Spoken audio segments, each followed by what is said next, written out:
Good afternoon, everyone. My name is Lisa Collins, and I'm the Vice President Students at BCIT. I'm very excited to introduce everyone to BCIT's Big Info at Home edition. Before we begin, I'd like to acknowledge that BCIT campuses are located on the traditional territories of the Coast Salish people, which include the Squamish, Musqueam, and Tsleil-Waututh nations. So how is everyone doing at home? Are you comfortable? As you can see, this edition of Big Info is being broadcast virtually to make it possible for us to reach the broadest possible audience in our current environment.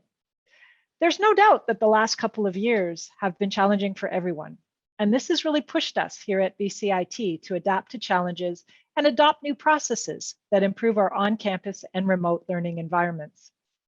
It's that resiliency and willingness to evolve that ensure that BCIT remains capable of addressing the dynamic workforce needs of our industry partners and the larger BC economy. Big Info is BCIT's chance to show you an overview of the nearly 300 programs we have to offer, from business and media, computing, to health and engineering, trades, and applied sciences.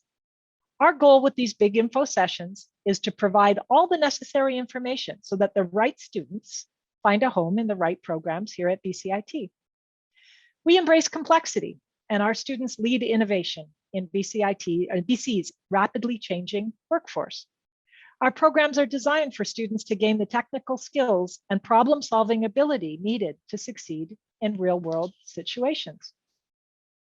At BCIT, you'll learn from faculty with strong industry connections who have worked in fields where they teach, so that our programs remain leading edge and focused on your future after graduation from BCIT. Today's session is broken up into 4 different presentations. After my comments, Maggie Ostrowski will walk us through BCIT 101, Program Advising and Admissions. Following Maggie at 5:00 p.m. is a showcase of applied and natural sciences. And then at 6 p.m., Health Sciences will give you an overview of the incredible work that they've been doing, which has been even more relevant to all of us over these past 2 years. We'll end today with a session highlighting the different Indigenous initiatives that BCIT is undertaking, and that session begins at 7 p.m. I hope that you'll join me in offering a warm welcome to Maggie Ostrowski, who will lead our next session. Hello, everyone, and welcome to BCIT's Big Info session, BCIT 101. Thank you so much for joining us today. My name is Maggie Ostrowski, and I'm a program advisor for full-time studies programs at the British Columbia Institute of Technology. This session will provide you with valuable information regarding BCIT, the programs and courses that we offer, and our admissions process. My colleague Zara Al-Otman will be presenting information on part-time studies following my portion of the presentation. During this session, you may use the Q&A feature that you'll see either at the bottom center or on the side of your screen. We do have several staff available behind the scenes to answer your questions, and we'll do our very best to answer as many questions as we can. Please note, the Zoom Q&A feature does not include a function like a chat. Each time you send a question, you will need to state if you're a domestic or an international student and include the name of the BCIT program that you're interested in. This will ensure that we give you the most accurate information. As well, do keep in mind, this Q&A feature is for straightforward questions. If you have multiple questions, we do encourage you to send us an email. There will also be time set aside after the presentation for additional questions and answers. So let's begin. BCIT is a unique post-secondary institute. Our programs and courses are developed through close consultation with industry and delivered by instructors who have direct hands-on experience in their fields. In your studies, you will gain the technical skills, real-world experience, and problem-solving abilities needed to hit the ground running in your future career. We offer more than just higher education. We're your first step towards a rewarding career, the step up to a promotion, or a change to a new profession. With over 50,000 students enrolled each year, BCIT is one of BC's largest post-secondary institutions. You can choose from more than 300 programs and take advantage of full-time or part-time studies options. BCIT is a sound investment. BCIT is located in beautiful British Columbia and operates across 5 main campuses in and around Vancouver. I will go over each of these campus locations in more detail. The Burnaby campus is the largest campus and is home to hundreds of specialized learning spaces, including classrooms, shops, labs, simulators, broadcast studios, green roofs, energy grids, forests, and waterways. Located in the heart of Vancouver's business and tech core, the downtown campus is home to state-of-the-art technology, education, and collaboration, or Tech Hub, an innovative IT learning space. At this campus, we offer many of our IT-related programs. The BCIT Marine campus is located in North Vancouver and is a center of training for the maritime industry in Western Canada. We offer programs in navigation, marine engineering, seamanship, and maritime safety and security. Our state-of-the-art aerospace technology campus is located in Richmond. The campus has a 40,000 square foot hangar housing BCIT's fleet of aircraft, including light and medium helicopters. BCIT's Annacis Island campus is located in Delta. This facility is home to motive power programs that provide training for heavy mechanical trades, railway conductors, and forklift operators. BCIT delivers programs and courses to students through 6 distinct areas of study. I will now go over each of these in brief. Within the applied and natural sciences area, there are 30+ programs to choose from. Whether it's helping remote communities switch from diesel power to clean energy, gathering and analyzing intelligence on criminal activity, or restoring damaged ecosystems, you'll learn using the latest technology so you can lead change in dozens of industries. One of the largest in Western Canada, our School of Business and Media offers more than 30 full-time and 90 part-time studies programs. Graduates have the knowledge and hands-on experience to tackle challenging business scenarios across many different industries. The School of Computing and Academic Studies prepares students for the future. BCIT grads are shaping the tech industry online in and around the world, running the IT networks that connect us globally, protecting our privacy against cyber threats, and building the apps that we rely on every day. BCIT's engineering area of studies offers innovative degree and diploma options in mechanical, electrical, civil, and mining engineering. Whichever field you choose, you'll be in a profession that will help unlock new energy efficiencies and develop growing, sustainable cities. In the School of Health Sciences, we offer health education unmatched by any other post-secondary institution. As a BCIT Health Sciences student, you will learn by using simulation technology and by practicing your skills in real, clinical, and laboratory settings. Our last area of studies is our trades, technical, and apprentice area. We offer more trades training programs than any other school within BC. Programs including electrical, carpentry, joinery, metal fabrication, piping, sheet metal, ironworking, boiler making, marine fitting, and welding, just to name a few. Learn more about our programs on our website and feel free to attend the program information sessions being offered this week, as well as throughout the year. So full-time studies programs generally run Monday through Friday. Classes are typically between the hours of 8:30 a.m. to 5:30 p.m. A really great feature of full-time studies is that you never need to worry about registering individually for courses. We take care of this for you every term. Once accepted, you're automatically registered into all the courses you need. Each term, you will take a full set of courses that have been specifically chosen to lead you towards your career goal. At BCIT, our unique cohort model and small class sizes ensure you truly connect with your peers. You will take all of your classes with the group you have been placed in. So a typical class size in a 2-year technology diploma program is 20 to 25 students. And a typical class size in a trades and technical studies program is about 16 students. Working in groups of 2 to 10 students, you'll tackle group assignments and projects, just like you will when you get a job in your industry. As well, our small class sizes mean you get more one-on-one attention from faculty and have a network of peers for assistance within school and outside of school. Your cohort truly becomes your family. COVID-19 safety protocols are still in place around our campuses. However, most programs have returned to either fully in-person or blended delivery models. Rest assured, your safety and well-being are still of paramount importance. We will continue to deliver the instructor support and availability, applied instruction, collaborative experience, and industry connections that you expect from a BCIT credential. I will now be discussing the admissions portion of the presentation.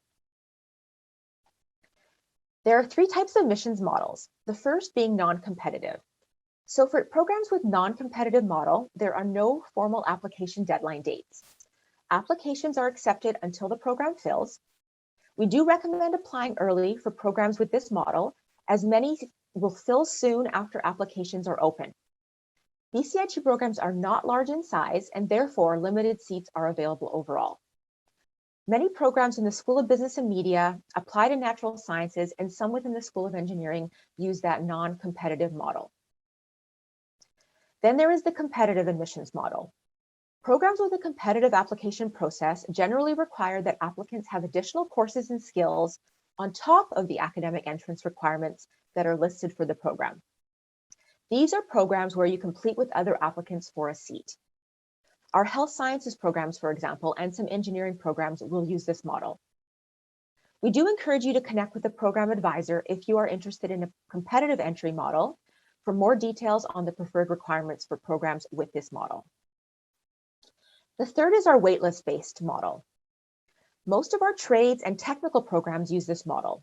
For these programs, applications are accepted throughout the year. These programs will have various start dates within the year. Waitlists can vary from 6 months to a year. However, for some programs, it could be shorter or longer.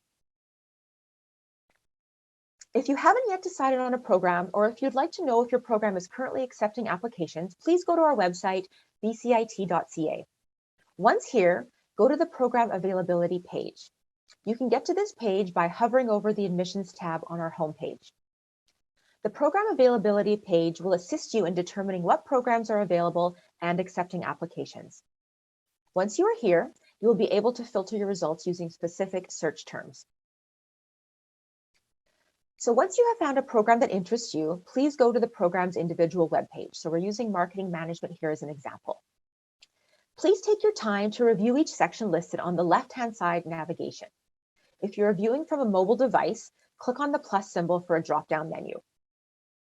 There is a lot of really important information provided on the program webpage that will assist you in choosing the program best suited for your career goals. In the entrance requirements section, it will indicate the program's admissions model and the specific courses that you need to have completed to be considered for admission. There is also a graduating and jobs section also on the left-hand side of the program page, which provides very useful information regarding salary scales, types of jobs graduates from this program have obtained, along with other very useful information. How to apply to BCIT. Each BCIT program has its own unique entrance requirements. Please review these along with the program's application processing dates and application deadline dates if applicable. Please get several things ready before you apply. You will need a BCIT ID number. The Apply Now button will take you there if you don't already have a student ID number, and you will be prompted to create one. Gather your supporting documents and prepare them in a PDF format. Applications are accepted online, and therefore the application process is completely digital. Supporting documents must include your transcripts, high school or post-secondary, or both. And last but not least, you will need a credit card for payment. The application fee for domestic students is $90 Canadian and $154 Canadian for international students. As part of the online application process, you will need to upload documents in order for a timely assessment to be completed. You can download official digital transcripts, or you can convert your transcripts or documents to PDF files. Information on how to convert documents to PDF files is available on our website. For example, you can scan or take pictures of your official transcripts and save them as PDF files. Please ensure that you upload any required documents, such as a grade 12 timetable, a mandatory applicant questionnaire, or a BCIT midterm grade submission form in order to minimize delays in application processing. After you apply, once you are offered a seat in the program, you will be asked to pay a commitment fee. This fee saves your seat for you. The commitment fee is applied to your tuition and is non-refundable and non-transferable. We do encourage you to begin researching student loans, awards, and bursaries as early as you can and start looking into the available student services. Approximately 60 days before your program begins, you will be automatically registered into your courses if you have applied to a full-time program. Around the 60-day mark is when you will pay your first term's tuition. At this stage, we do highly recommend you prepare for your studies at BCIT. Our Learning Commons department provides great resources to help you succeed. For example, they provide online tips and tutorials on exam preparation, group work, and more. Taking the time to prepare for your studies will give you the confidence you need to succeed in your BCIT program. I will now turn it over to my colleague Zara, who will be discussing part-time studies in greater depth. Take it away, Zara. Great, thank you, Maggie. So, as Maggie mentioned, my name is Zara L. Ottman, and I am a part-time studies program advisor at BCIT. So, for this part of the session, I'm just going to go over general information to use the Q&A function. It's located either at the bottom or on the sides of your screen. So we do have advisors on hand ready to answer any questions that you may have. As Maggie had mentioned a little bit earlier on, if you have very case-specific questions, please make an appointment with us at Program Advising or send us an email so we can give you some more personalized advising. We do also have some time at the end of our presentation for Q&A. So we threw up this little quote over here just because it speaks to the demographic of part-time studies. So continuous learning is the minimum requirement for success in any field. A lot of students that come into part-time studies are those that can't really commit to a day school program. So full-time studies are typically during the day. So a lot of these are working professionals. So they have, work during the day. So they have to come in on evenings and weekends in order to continue to whether they're learning in their field or changing careers.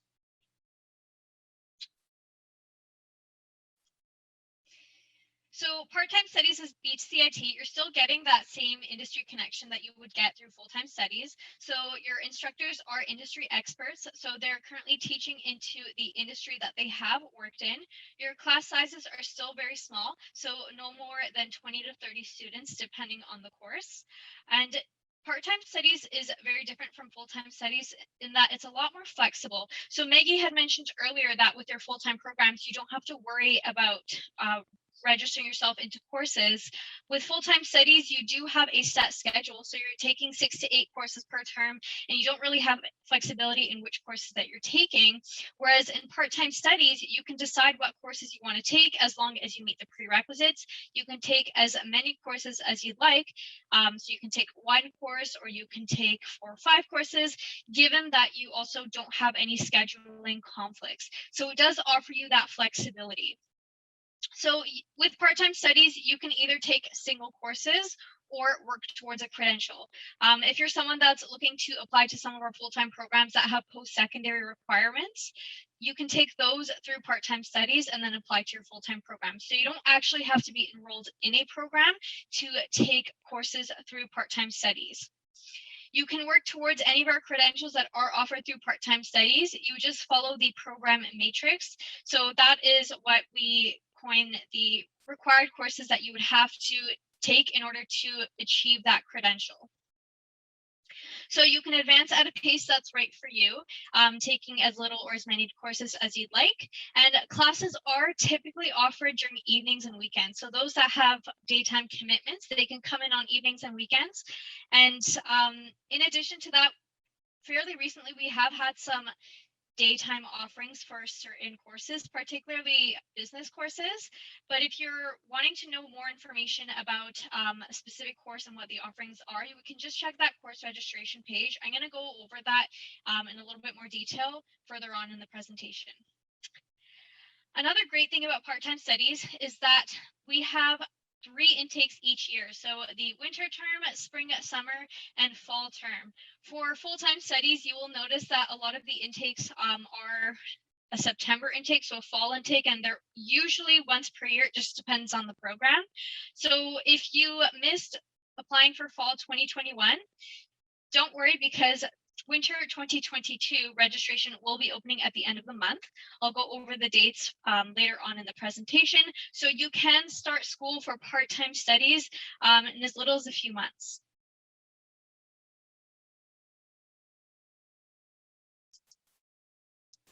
So for part-time studies, we do have a seamless application process. So at this time, there are no formal entrance requirements for most programs and courses. We do strongly recommend having English language proficiency at the grade 12 level. So English Studies 12 over here, in each of the 4 areas in reading, writing, speaking, and listening.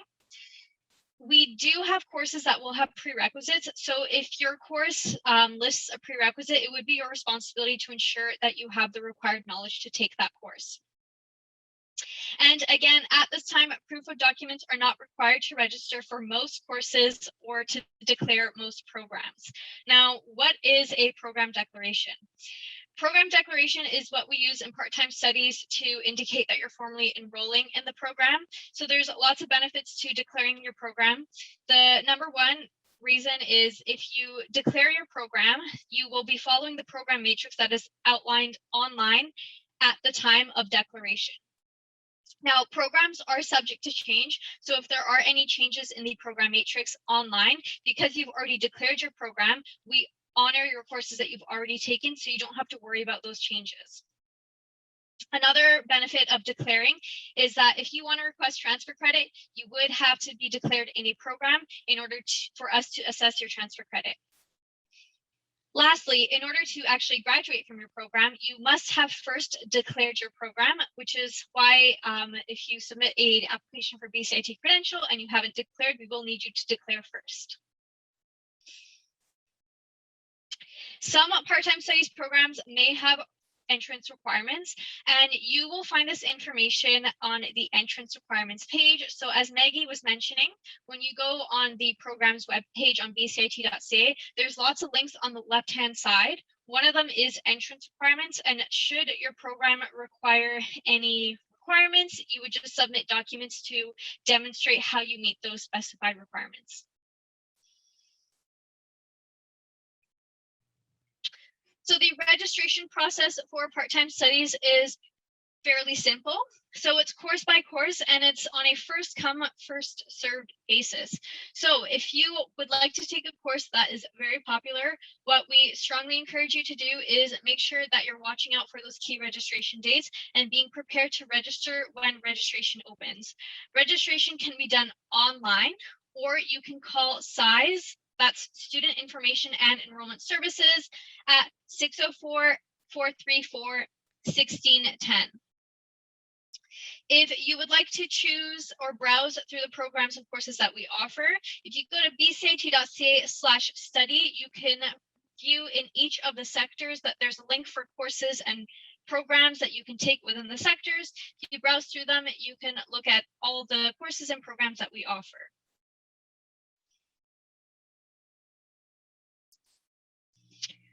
Now, this is just a snapshot of a course registration page.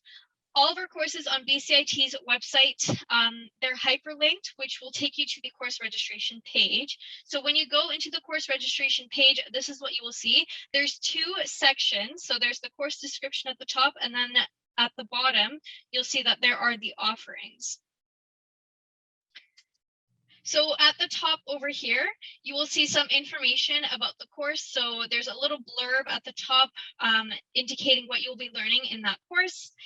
If there are prerequisites for your course, they will be listed on this page as well. So it would be your responsibility to ensure that you've either taken this course or an equivalent in order to have the required knowledge to excel in the preceding course. Now at the bottom of the course registration page, you will notice that there are all the offerings, so all the different sections that you can register for. So we do have different types of courses, whether they're synchronous or asynchronous. So this first figure over here on the left indicates that this course is offered during a specific date and time. So you would have to be present during those dates and times, even if the course is offered online. So this is a synchronous course. If the course is offered online or at a specified campus, it will be listed under location. So just make sure you are paying attention to that. There is a note section at the bottom. I do recommend expanding it because there is a lot of important information about registering for that course in the note section. An example is this term, there were many courses that were offered online. However, the assessments were in person, and all this information was listed in the note section. So you do want to make sure that you're reading that. So an example of an asynchronous course would be figure 2 over here on the right.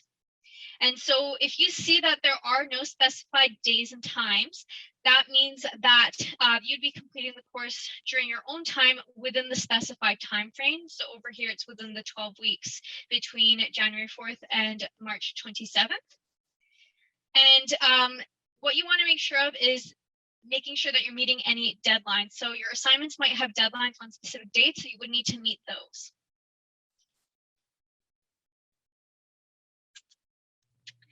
So on each course registration page within each section, you will see that there is a cost listed. That's how much that it costs to take that course. So this cost is for domestic students. For international students that are eligible for part-time studies, you would just be paying 3 times listed amount. Now, tuition for part-time studies is paid for on a course-by-course basis. So you're only paying for the courses that you're taking in that term. And a program's full tuition would just be the sum of each individual course that you're taking. So just make sure that when you register for courses through part-time studies, your tuition is due immediately so that you pay just so that you are registered in the course.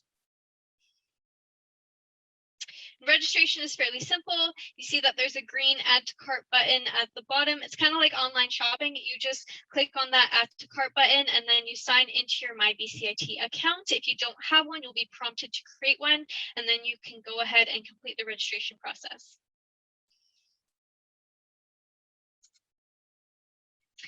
Now, this is very important. If you are someone who would like to register for part-time studies courses in January, so our winter 2022 term, the web preview of courses will be available from Friday, October 22nd at 8:30 a.m. So you will see what will be offered next term.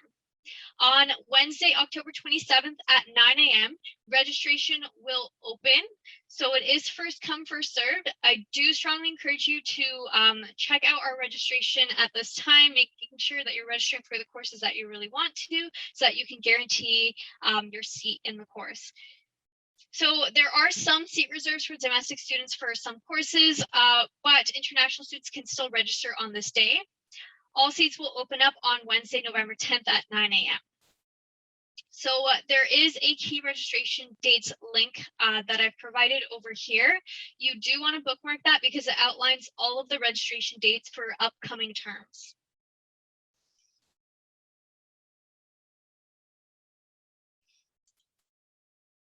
So remember when I talked about program declarations?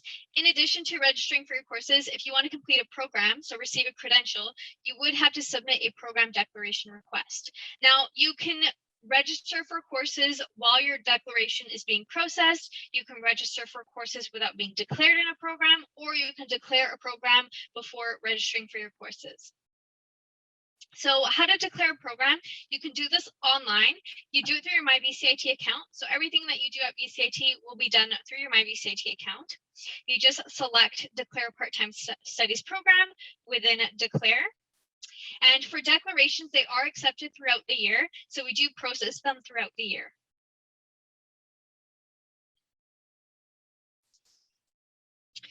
So if you go to BCIT, or if you will go to BCIT, you will hear ladder quite often. So laddering your credential. If you think of a ladder, you think of the steps that you take to get to the top.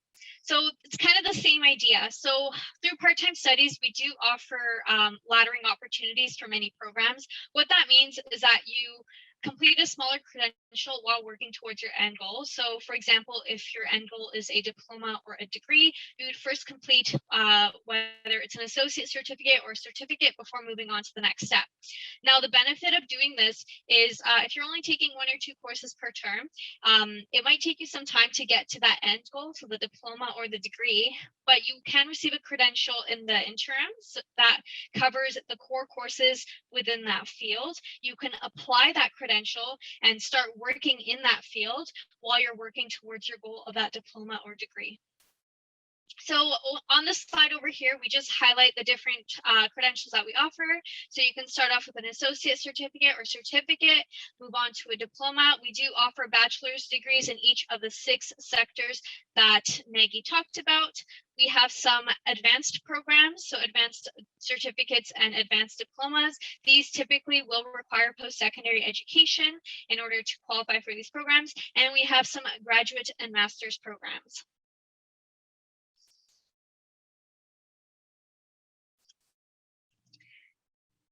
So we also have the BCIT Student Association and BCIT Student Life Office that are here to support you.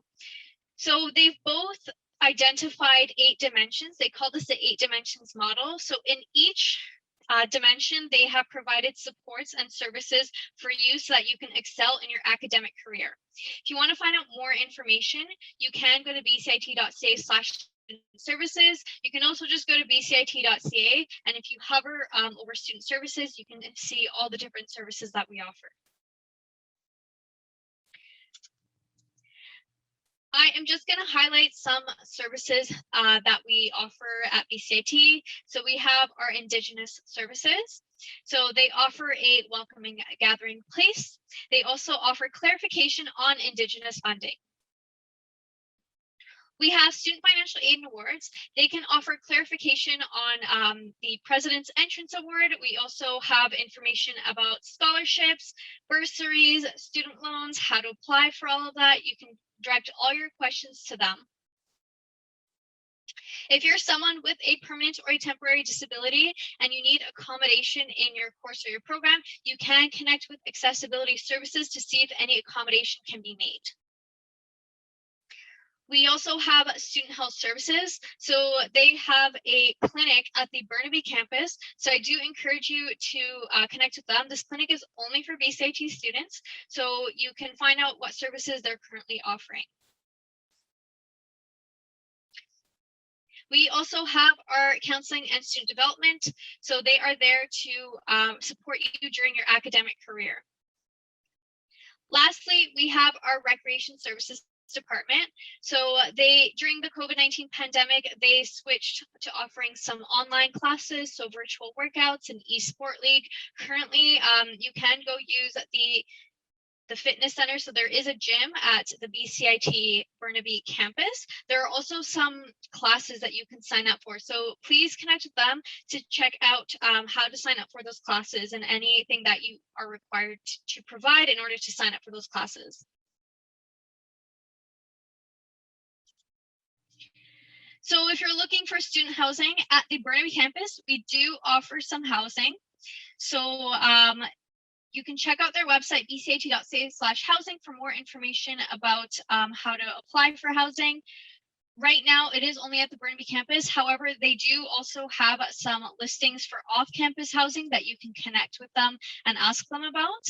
And we do have a housing project coming up. So there will be some new housing in the next few years. So stay tuned for that.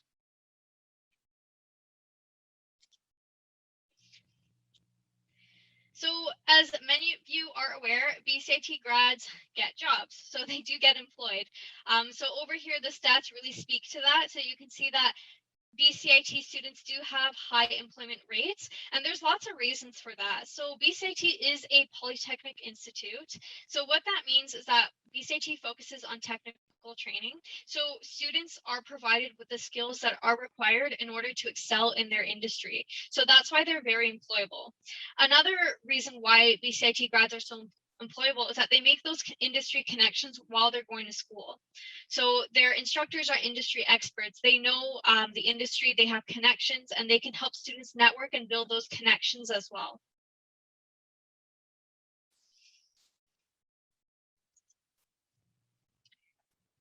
I do strongly encourage you to connect with us at Program Advising. So if you have any questions, you can contact our full-time or part-time studies advisors. So for full-time studies, currently we have a live telephone service. So you can call in and speak with an advisor. So that's on Mondays, Tuesdays, Thursdays, and Fridays from 8:30 to 11:30 a.m. And you would just call Student Information and Enrollment Services at 604-434-1610 in order to be connected with a full-time studies advisor. Now, our full-time studies advisors also offer some appointments. So they're currently doing a virtual drop-in. So that's Tuesdays from 1:30 to 3:30 p.m. It's through Zoom. And they are also offering some on-campus in-person advising. This is at the Burnaby campus, and that is on Wednesdays from 9:30 to 11:30 a.m. and Thursdays from 1:30 to 3:30 p.m. If you want to connect with a part-time studies advisor, we do have telephone advising available. We don't have a live call service, but we do have a callback service. So you would call Student Information and Enrollment Services and leave a message, and then we would call you back. We are also offering virtual and in-person appointments. So again, it's the same phone number to connect with an advisor. You can book an appointment through SIZE and so Student Information Enrollment Services. For virtual appointments, that would be on based out of the Burnaby campus, but yeah, you can book any virtual appointments that are available. For in-person appointments, we do offer them at the Burnaby campus, and on Wednesdays, we offer them at the downtown campus. As always, we have our email services. So both full-time and part-time inquiries can be sent to program_advising@bcit.ca. If you have any, I do actually recommend going to our website, bcit.ca/advising, for any updates regarding our service hours. So if they change, if there's any office closures, this will all be provided on our website.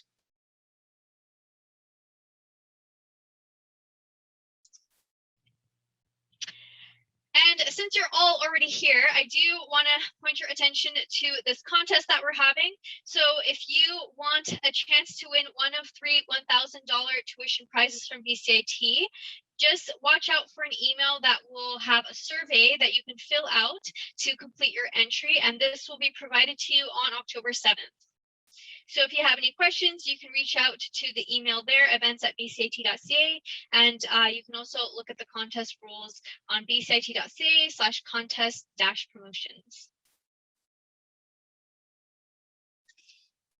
Other ways to connect with us, as Maggie mentioned, attend our info session. So whether you're attending any of the other big info nights this week, or whether you're attending a program-specific information session that is coming up, that's a great way to connect with the program area already. You can also learn more information by connecting with a program advisor, ordering a copy of our view book, and checking out the website bcit.ca/experience. I also do want to point your attention to our social media channels. So we do have a YouTube channel where there's lots of great information published on there. You can see videos about the protocols that we took during the COVID-19 pandemic. Some previous information sessions are uploaded there, and then some program-specific information sessions. You can also check out our social media pages such as Facebook, Instagram, and Twitter, just to see some highlights published there. Now, I will be moving it to the questions and answers portion. So I'm going to pass this over to my colleague, Maninder, who will be facilitating this session. Great, thank you, Zara. Another common question that's come up quite a bit is about applying on education planners. So I'm assuming these are coming from high school students. Unfortunately, we're not on Education Planner at the moment, so you can't apply to BCIT via Education Planner. However, you will come to our website, and there's multiple places on our website that you can access our online application. One of the best places is going to the program that you're interested in. When you're revealing the entrance requirements, at the top, there's a section that says Apply Now. But also under Admissions tab, there's information on how you can apply to BCIT as well. Sorry, Maggie, I think you wanted me to, or sorry, Maninder.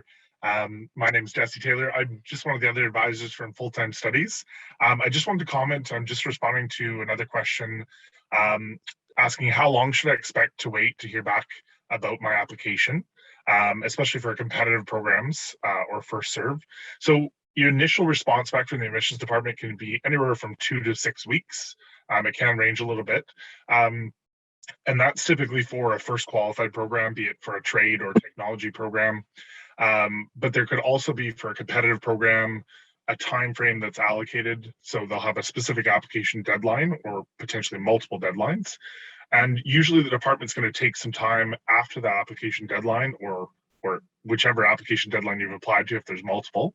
And so they could take anywhere from a month or two to review the applications and then respond back to applicants. So it's important to be aware that you do need to show some patience where you're looking at a competitive program. And then as well, just after your initial application to allow the admissions department to review things and respond. Okay. Great. We've had another question that's come up a few times regarding applying with grade 11 marks. If you were a current BC or actually a Canadian high school student, so you're attending high school in Canada, you're in grade 12, and you are taking the subjects or will be taking the subjects required for your program in future terms, you can apply with your grade 11 course marks. So for example, if English 12 will be next semester, you can apply with your English 11 mark as long as it meets the minimum required for your program. And same thing, for example, with math as well. You can use your math 11 mark if you don't have your math 12 mark at this time. What you need to remember is that you need to upload your transcript showing the marks that you received in your grade 11 courses and your timetable that shows that you're registered in the grade 12 subjects required for your program. And I've got a little bit more simplistic of a question, which has come up a couple times from a few different attendees. How do I know if a program is competitive or not? So this will usually be addressed, and it's primarily going to apply to full-time programs, but it will be indicated within the entrance requirements section, so it'll clearly indicate whether it's a competitive program or not. And then if it's not a competitive program, and usually an obvious indicator would be an application period, because that would usually apply to a competitive program. But where there's no application period indicated as far as an application deadline, and there's no clear statement of it being a competitive program, it'll usually have a statement that says this is a program that accepts students on a first qualified basis until the seats are essentially consumed. So students would be accepted till the capacity of the program, and then the program area or the admissions department may have a shorter wait list in case some of those applicants withdraw their application. But otherwise, at some point, if they've received enough applications that's sufficient, then they'll close the application process for those first qualified programs. I see we've had a question come in from a student specifically asking about temps in grade 12 subjects, but I think this could be answered across the board. If you're applying to a competitive program, any attempt you've made at a course could be taken into consideration. You could use the highest grade achieved to meet the minimum course requirement, but you have to be aware that with the competitive program, depending on the program, they may be looking at your entire academic history. So that, for example, could be true for our health science programs and some of our engineering programs, where they would look at your academic history to see how well you've performed. For some programs, for example, our computer systems technology or computer information technology program, they will look at your highest mark that you achieved in the course. So it is very program specific. If you have questions about that, if you've taken multiple courses and you want to know which subject you can use and how that will affect you, once again, contact us in advising and we'll be able to help you with that. And I've got another question that can come up fairly commonly in different situations, but I've got an individual that achieved a bachelor's degree in the United States, graduated from high school within Asia, and the question is, do I need to submit transcripts from both institutions? Certainly, where there's multiple requirements, be it just maybe English and math, or in some cases some sciences to apply to a program, if you have the ability to prove those requirements from the multiple transcripts, then certainly please provide them. If it's straightforward and one of your transcripts will compensate for all of the requirements directly itself, then you could simply provide that one transcript. However, where you're applying to a more competitive program, they may want to see that post-secondary education, or they may want to see specific grades that you may have achieved a stronger result in from the high school studies. So it can be beneficial to provide both, especially when it's competitive program. So I see a question here about using interim marks versus grade 11 marks. So if you've got midterm mark as well as a grade 11, of course, you would have completed grade 11. You don't get to choose. So you have to, if you have midterm grades in your grade 12 subjects, you need to use your midterm grades. You then can't use your grade 11 marks. Grade 11 marks can only be used if you're not able to provide a midterm grade for your grade 12 subjects.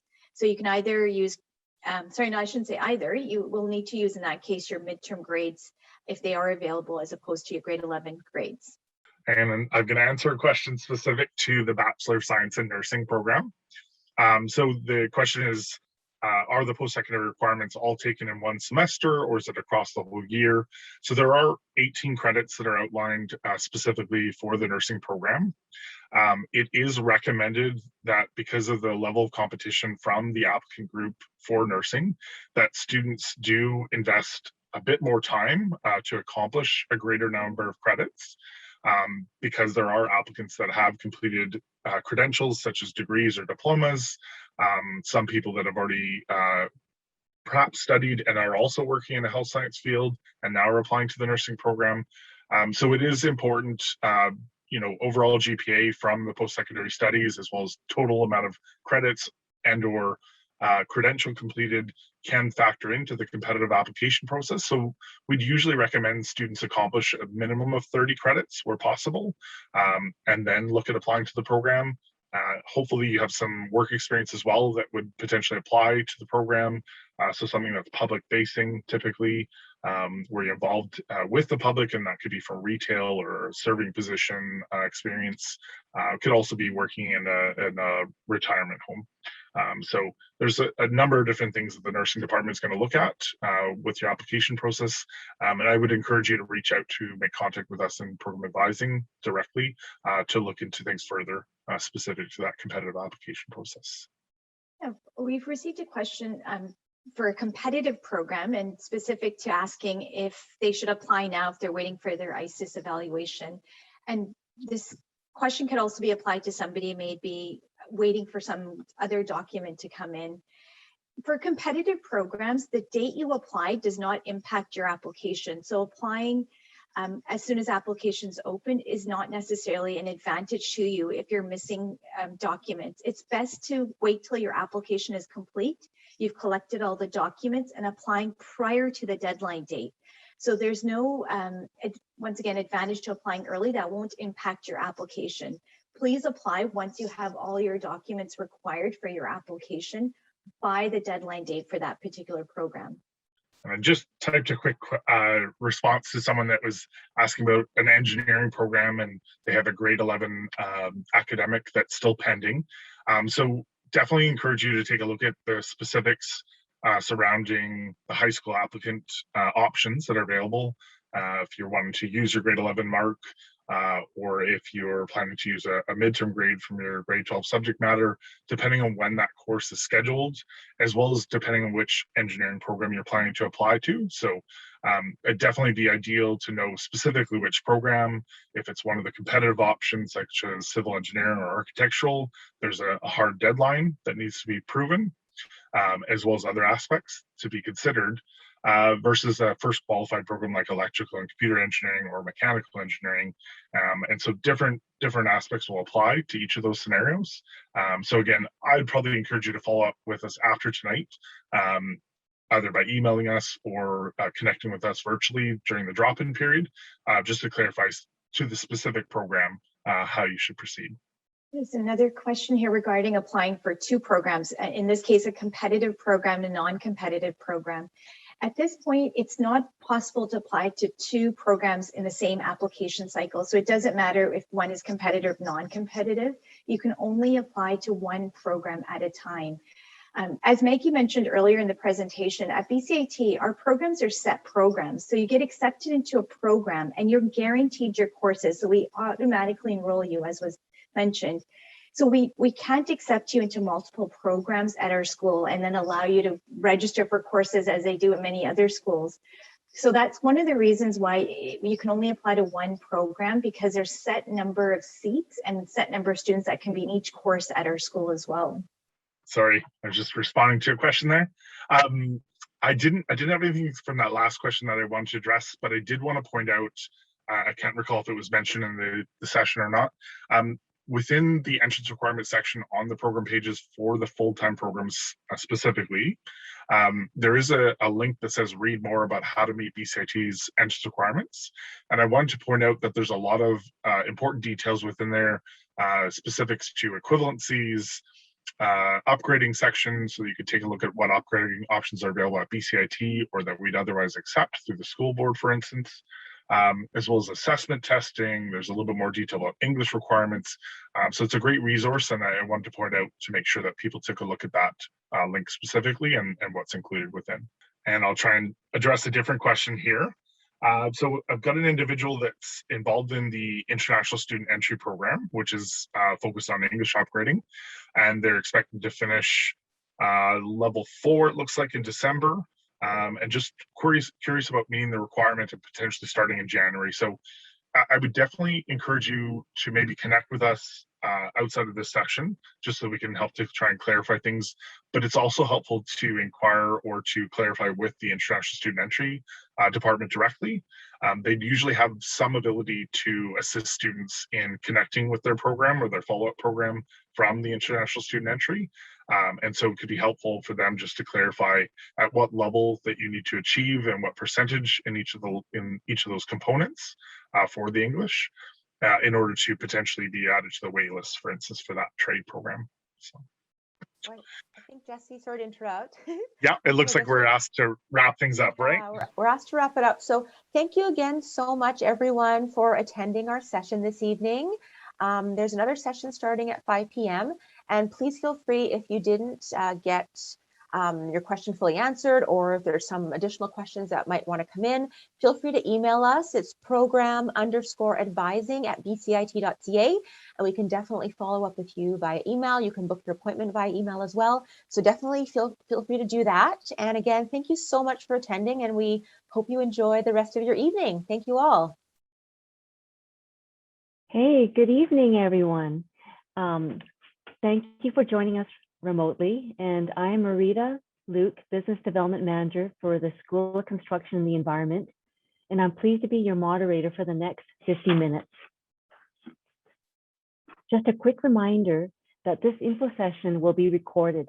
If you have any questions, please type them in the Q&A chat function. We have our amazing program advisors here and our panel on hand to help answer your questions. Before we start, I would first like to acknowledge that BCIT's 5 campuses are located on the unceded traditional territories of the Coast Salish Nations. Next slide. Here is our agenda. We have a lot to cover. Make sure you have a pen and paper handy. Representatives will give an overview of their programs, and please feel free to ask your questions. And at the very end, if we have time, we can do some more Q&A. Now let's begin. It is with pleasure that I introduce you to Dr. Brett Favaro. He is the Associate Dean of Natural Resources and Environment with the School of Construction and the Environment. Brett may be fairly new at BCIT, but he is a longtime champion in the environmental industry.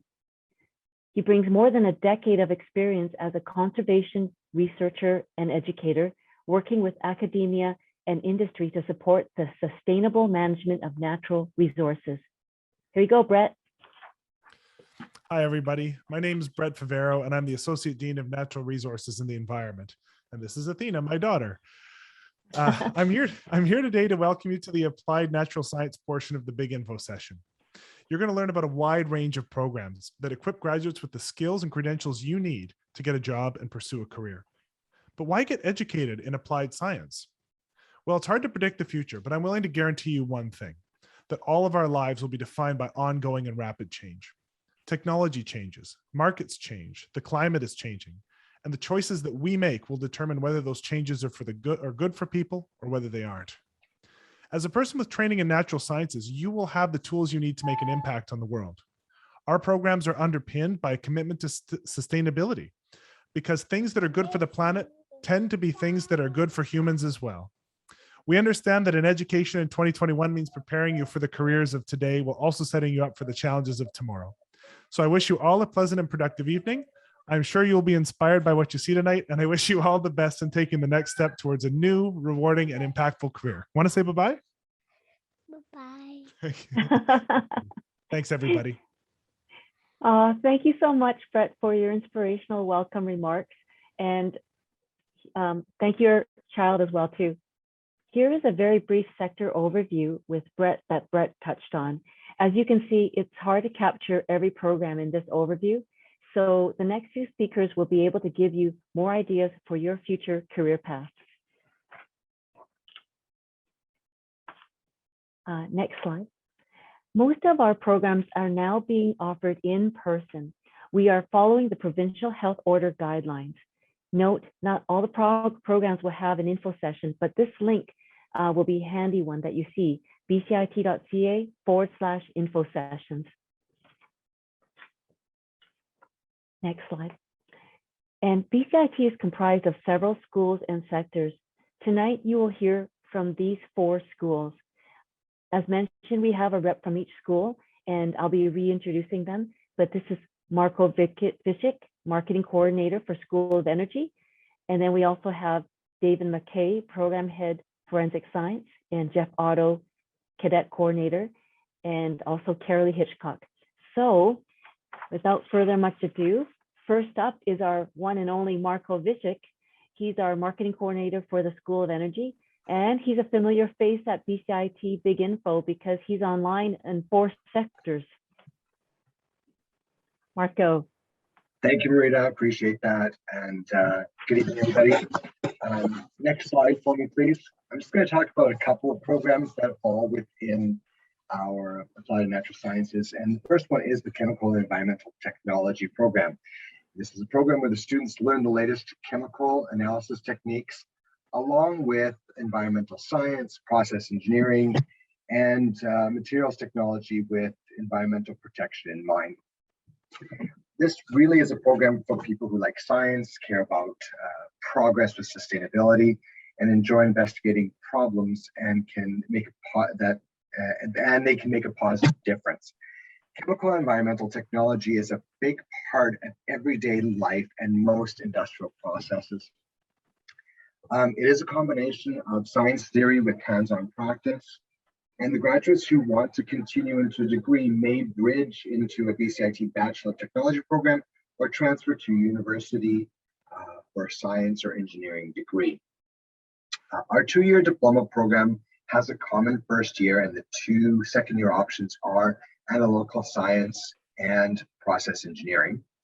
The analytical science will be of interest to those students who would enjoy an increased emphasis on instrumental laboratory analysis, organic chemistry, environmental regulations, and science.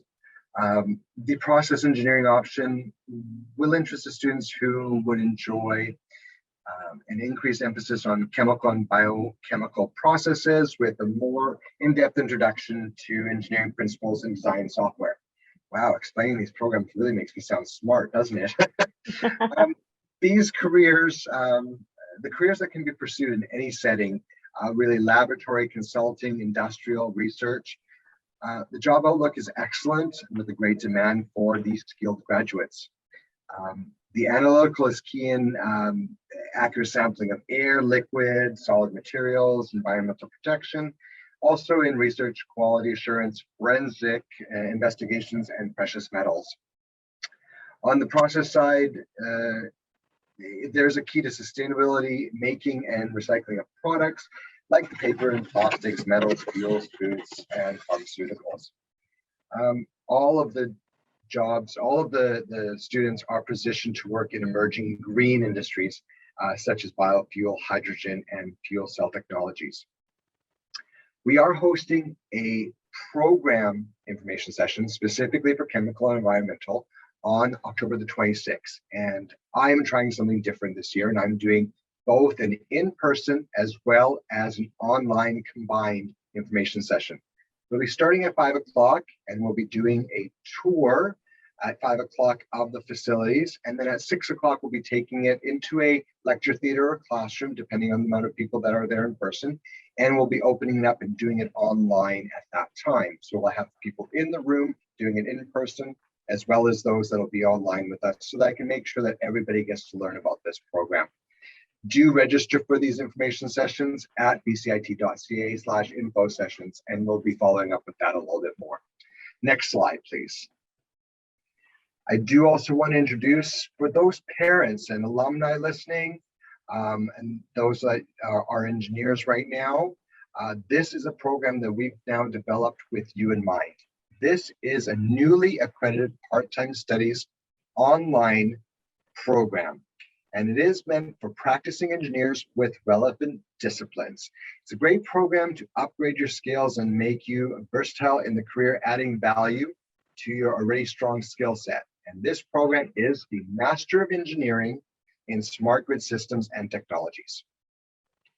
It's a great program for newcomers to Canada with relevant degrees and experience, anybody who has experience, and a potential to learn about the engineering practices in Canada. And we will be hosting an information session on this program in the near future. We are looking at November at this point in time. And the program is not quite live on the website yet, but it will be soon. So do keep your eyes open for the new program, Master of Engineering in Smart Grid Systems and Technologies. And that's all for me. Thanks so much. Thanks, Marita. Thanks so much, Marco. If any of you have any questions, please feel free to use the chat.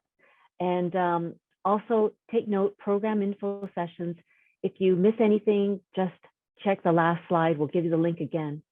And next, we are pleased to have David McKay, Program Head, Forensic Science, School of Computing and Academic Studies. Thanks, Marita. Okay, Hey, yes, I'm David McKay. Next slide, please. So forensics, you know, it's not quite what you see on TV, but it's still a very, very interesting career. There's always a shortage of what we call a good forensic investigator, you know, which is basically the application of science to investigations. You know, so if you have we'll say an inquisitive mind, you like to try to determine, you know, why something happened, like an accident, or who did it, like a crime, this might be a program for you. Next slide, please. We offer what we offer is both an advanced certificate in forensic investigation, and we also do have a Bachelor of Technology in forensic investigation. And so there are many different areas and jobs within the world of forensic science. It could be from a coroner who investigates how and why a person died, or a scientist working in a forensics lab, to a social media investigator working for ICBC to uncover fraudulent accident claims. So you can see it, you know, basically what you'll learn in our program is how to conduct a really in-depth, reliable investigation depending on different types of evidence types. The great thing about our program is it's part-time, so courses happen at night and on the weekend. A lot of our students still work a regular job, and it's a way to get an education, and it's great for career transition. As far as program entry goes, in order to apply to our advanced certificate or Bachelor of Technology, you do need to have completed 60 credits of post-secondary before entering our program, as we don't have a direct entry from high school right now. A lot of our students will work in law enforcement, forensics labs, for different provincial investigation agencies, insurance companies, and as professional investigators. Next slide, please. One of the newer programs that we actually offer now is a joint credential with UBC. What it is a combined honors program in biochemistry and forensic science. It's one of the few or only in Canada, and it's very highly regarded. So basically, the way the program's set up is you complete your first year of biochemistry at UBC, and then years 2 to 4 are done equally between UBC and BCIT forensics. And so this is an excellent program if you have an interest in becoming a career as what we call a forensic lab scientist. If any of this is of interest to you or you have any further questions, I'm going to put up a link in the Q&A or the chat regarding our next upcoming info session, which will be on January 24th, 2022. It's a program info session, so we'll really dive into what our program is all about, career opportunities that are out there, and thank you for listening. Hey, thanks, David. You definitely have the coolest program. Thank Again, you. if you have any questions, just send the Q&A chat with us. And also, our next special guest is Jeff Otto, Cadet Coordinator from the BCIT Marine Campus with School of Transportation. Yes, thanks a lot, Marita. Really appreciate it. Yeah, some very, very interesting programs. And I'd like to thank all of you for taking the time to explore these opportunities. BCIT, that's one thing that I always get amazed by BCIT is the diverse amount of programs that we do have and the opportunities that are available to you. I'd like to speak of one of those, the Nautical Sciences program within the BCIT Marine Campus, where we offer the opportunity for students and those who pursue nautical sciences to become the captains of ships, basically. So the program is a 4-year program with 3 co-op work terms, and in those co-op work terms, students would go off and work on ships. Just recently, we had several students working in the Arctic with Transport de Gagné, and 2 of our students were as far as 80 degrees north, which is pretty far north. So I guess we qualify as kind of a cool program as well. One of the other exciting opportunities that we have is that a couple of our students have recently been approved by our main campus to proceed on work terms with McKeel Marine, and we'll be heading over to Europe on tanker trade between Canada and Europe. So the opportunity to go far and wide definitely does exist with the Nautical Sciences program. So what do they do? Basically, it's the navigation of commercial vessels, everything from container vessels to oil tankers, to cruise ships, to bulk carriers, offshore supply vessels, even here on the local coast with tugs and also vessels like that are in the BC Ferries fleet as well. So the navigation of those vessels would be what students would do.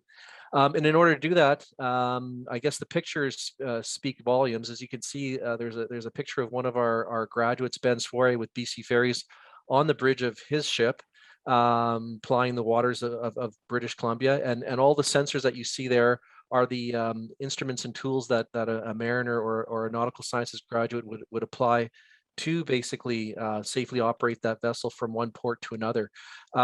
So they also get involved with the loading and unloading of cargoes, everything from people to bulk cargoes to containers, as I mentioned earlier. And of course, when you're at sea sailing a vessel from one port to another destination, it's all about collision avoidance. In some areas, there's a lot of vessel traffic and congestion. So it's just basically learning those rules of the road. And of course, if the ship embarks passengers, passenger safety is of the utmost importance as well, too, much like Ben pictured here aboard a BC Ferries. And one of the things that Ben always joked about, he gets paid to look out the windows. So a captain of a ship and a deck officer in a ship, definitely your eyes out the window are one of your best sensors to get the job safely done. Next slide, please. Before we send any of our students out to the ships at sea anywhere, they have to go through rigorous safety training here at the Marine Campus and the Justice Institute. So they'll do things like firefighting, your survival craft training, also Marine and advanced and Marine basic first aid as well too. And then as you progress more to become an officer, you'll do advanced firefighting techniques as well too, because as you progress as an officer, you will also take leadership and teamwork courses. In any sort of crisis situation on the vessel, the crew and passengers look to the deck officer, the captain, for that leadership to basically solve the problem to keep everybody safe. So that's another big thing that we are looking for in applicants, are those that have the leadership skills in addition to the technical skills to be proficient at the occupation. So leadership and teamwork are very essential as well too. Next slide, please. And to achieve the objective of learning how to navigate and ship handle a vessel, we utilize a lot of simulation techniques and simulators here at the BCIT Marine Campus in North Vancouver. Pictured here is Megan Bouvier, one of our graduates She's currently working with Algoma Central Corporation on the Great Lakes. And Megan is in our tug simulator pictured here. So we have several simulators that the students would learn how to basically navigate in challenging conditions. And in simulation, one of the great things about it is that you can put people through their paces that in situations that they may not see out there on the water. And it's better to practice those skills here in a controlled environment where the instructors can control the scenario than it is to like learn on a ship going through the water at sea kind of thing. And we also do a lot of other basically hands-on training, the marine emergency duties, electronic chart displays and information systems, along with radio operator certificate courses as well too. And then there's a series of academic courses that students would do at the Marine campus here to focus on ship stability, metrology, cargo operations, and the like, and all the things that you would need to basically challenge your examination with Transport Canada and get your watch-keeping mate's license and progress on to becoming the captain of a ship. Next slide, please. So if you're interested in sort of working in a teamwork environment and in sort of a very complex and changing environment that you would find aboard a ship, we're definitely a program to consider. And again, we see a lot of our students heading off through all the corners of the earth to ply the waters of the world and safely move cargo and people around the world. So we are looking for that person who has leadership skills, the teamwork, the person who's independent, and also comes to us with a fairly decent background in math and physics as well too. So if you're interested in navigating ships and doing something like this, definitely consider our program. Thank you very much again for your time. Appreciate it. Hey, thank you so much, Jeff. Great to see you. And you have the coolest programs too. Thanks. Okay, now it's my turn for the School of Construction and the Environment. Like, how many of you love the outdoors and the environment? The next few programs will be of great interest. The 2-year full-time Fish Wildlife Recreation Diploma Program, or FWR for short, is for people interested in careers in the conservation and management of fish, wildlife, parks, and outdoor recreation. This highly regarded program just celebrated its 50th year last year.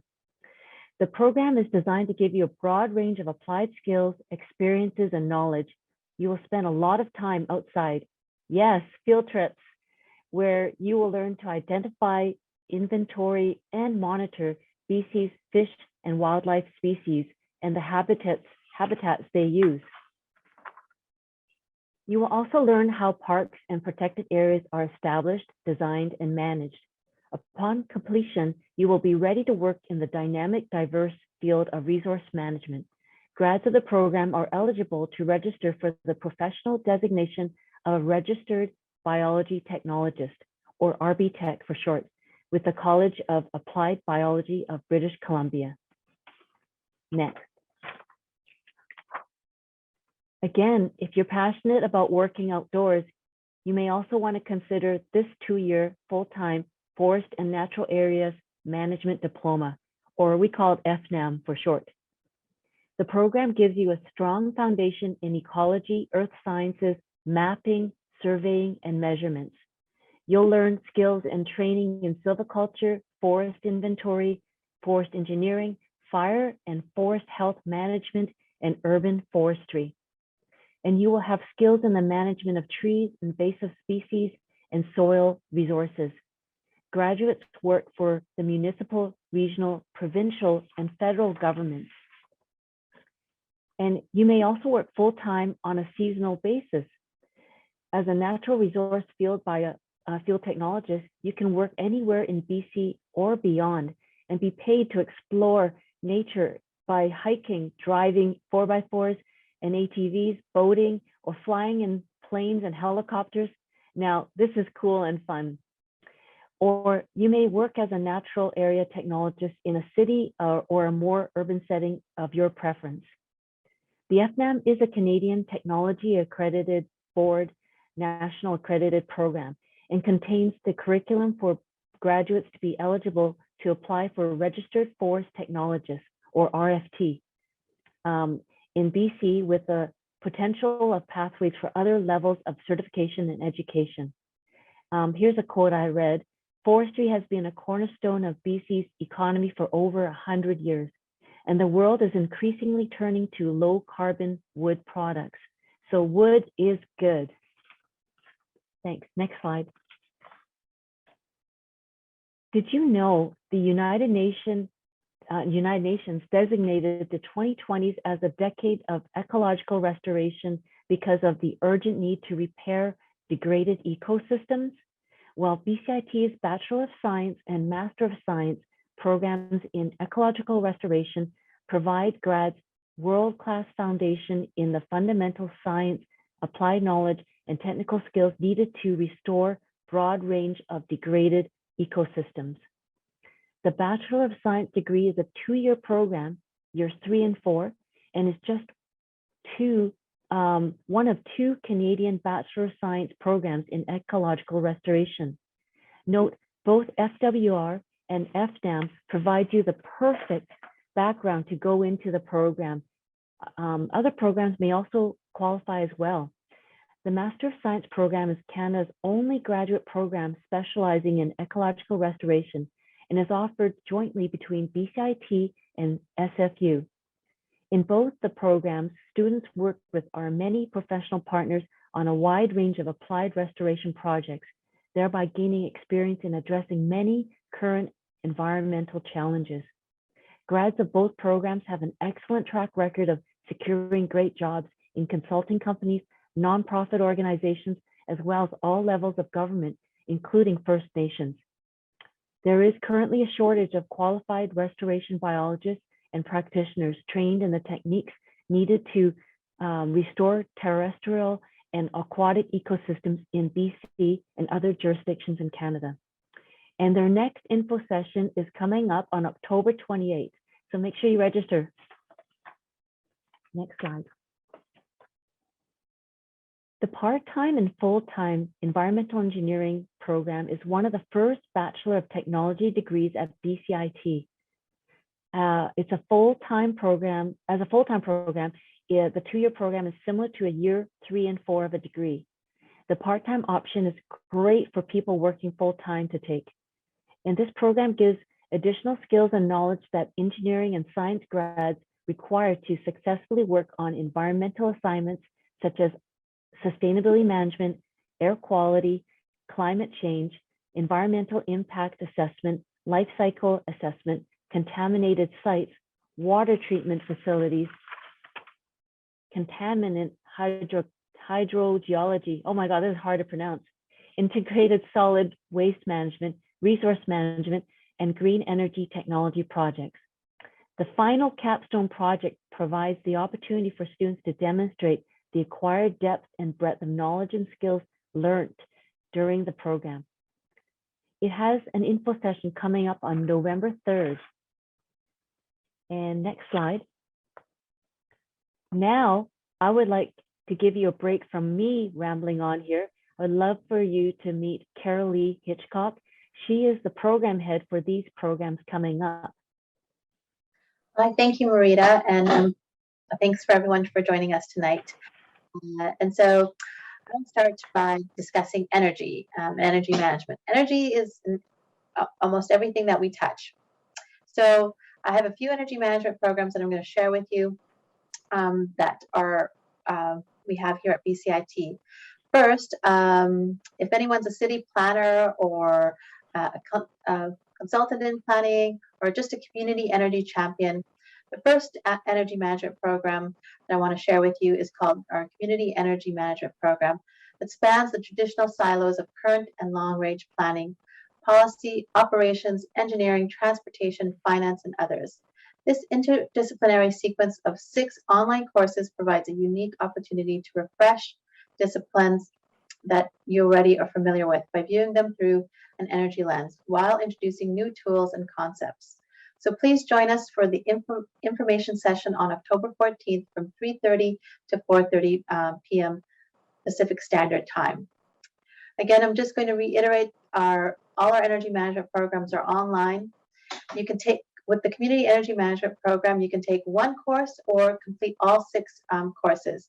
When you complete all 6 courses, you are eligible to write the credential exam as a Community Energy Manager with our partner organization of the Community Energy Association.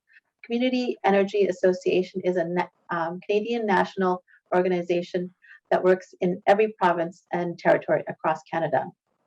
Municipalities are hiring community energy managers and or consultants. So there is work in community energy management. Our course that's going to start on October 20th, CISA 5220, is called Community-Based Renewable Energy. And in this course, you'll be introduced to renewable energy technologies. You'll learn about how to connect community energy planning with the overall community plans, or OCPs. You'll be introduced to a high-level assessment of opportunities within your community. Look at implementation frameworks that have worked across Canada from Indigenous to non-Indigenous communities, and also look at the perspective of the ownership and take into those considerations, as well as look at the reporting of energy savings and greenhouse gas emission reductions from renewable energy projects. So if you have any other questions, please join us on October 14th for the info session, or email me at khitchcock@bcit.ca. Next slide, please. This next 2 programs I'm just going to quickly share with you. One of the oldest energy management programs in Canada, I would like to say, is called Sustainable Energy Management Advanced Certificate Program, or CMAC for short. This program was developed in partnership with BC Hydro, FortisBC, and BCIT, with initial funding support from the Natural Resources Canada Office of Energy and Efficiency. The program is designed to support employment opportunities in the field of sustainable energy management, with a focus on energy demands of commercial, institutional, industrial, and community facilities. The target audience for the CMAC program are those that are interested in expanding their knowledge and initiatives into sustainable energy management, or interested in changing their careers. This holistic program provides graduates with well-rounded base for succeeding in the energy management industry, which is a relatively new industry. The info session for the CMAC program is on October 18th. So please join us then. And last but not least, energy management program, and relatively new energy management program, and the only one of its kind so far in Canada, is the Building Controls and Energy Management Program, BCEM program. I'm sure there's going to be others that will be popping up, but as you know, BCIT is a leader in technology, and this is one of the many examples in where we are leaders. The BCM program was developed in partnership with the industry to meet the growing need for individuals with both energy management and building controls expertise. The aim of this program is to supply industry with graduates who can use controls and building automation systems to improve energy efficiency. This includes integration of this knowledge in all phases of the building's life: sustainable design, construction, commissioning, and ongoing operation. This info session is also on October 18th at the same time as the CMAC program. And let me tell you, there is a great demand for our building controls and energy management graduates. So please join us. And if you have any other questions, feel free to email me at khitchcock@bcit.ca. Thank you. Thanks so much, Carolee. It's good to see you too. And also, I love that your programs are online. And so thank you so much for joining us. This is a new program. It's one of our micro-credentials.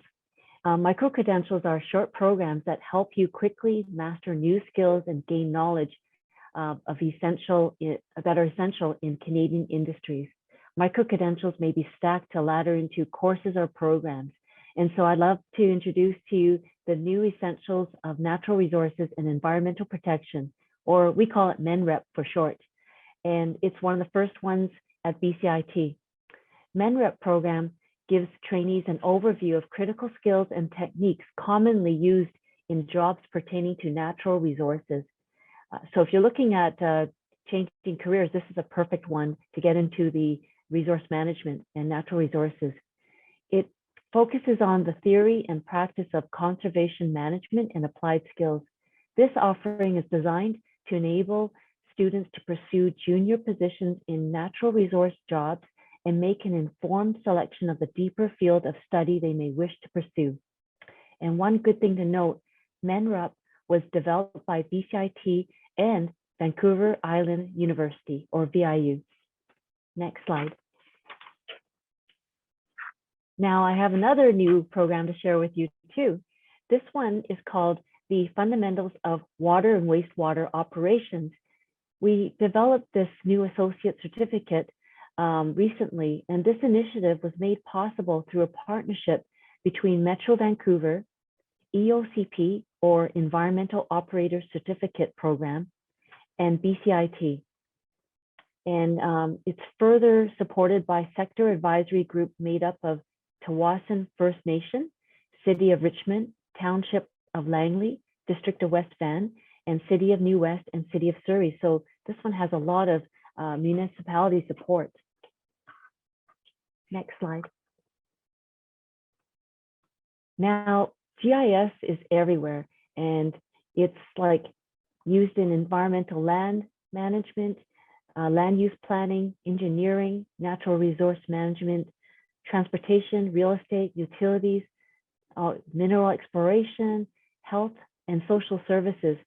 GIS is a special kind of computer information system that integrates spatial data with data to solve real-world problems.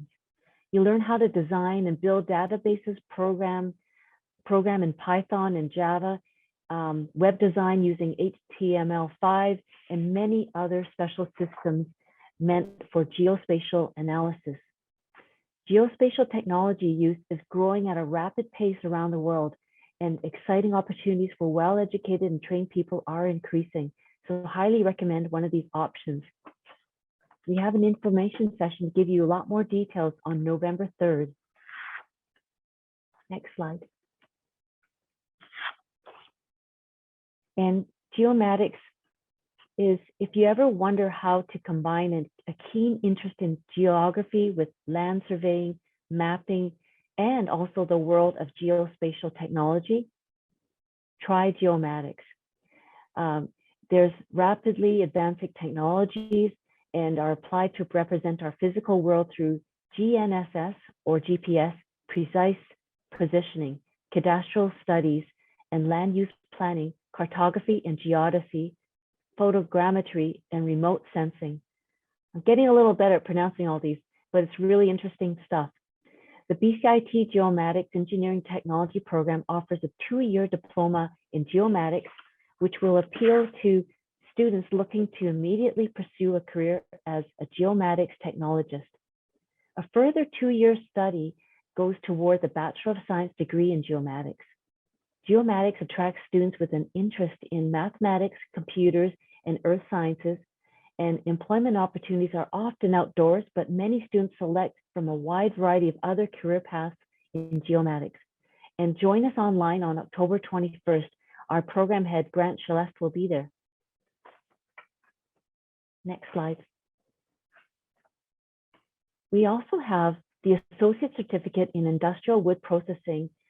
This program was designed to prepare program grads with the knowledge, critical thinking, and technical skills to advance to supervisory positions within their current organizations in the North American lumber sector. The program is a valuable component of an onboarding strategy for new employees without a background in industrial wood processing, as well as for any employee who has not received formal education in the field. At this point in time, the courses are not available on a one-off basis. They are delivered sequentially as part of the associate certificate.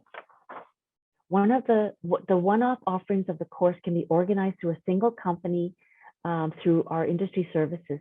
The participants are new or existing employees in the North American lumber sector and are sponsored by their employer. And we also have a new program, Business of Sawmilling, the associate certificate that goes along hand in hand with this program. Next slide. We also have the new micro-credential in introductory studies in mass timber construction. This introduces you to the mass timber industry and will explore some of the fundamental features and tools associated with the mass timber construction. And this micro-credential info session will be next on November 4th. So if you have any questions, please join us there. And I hope you're excited. This is my last program to talk about. And last but not least, this is our mining programs.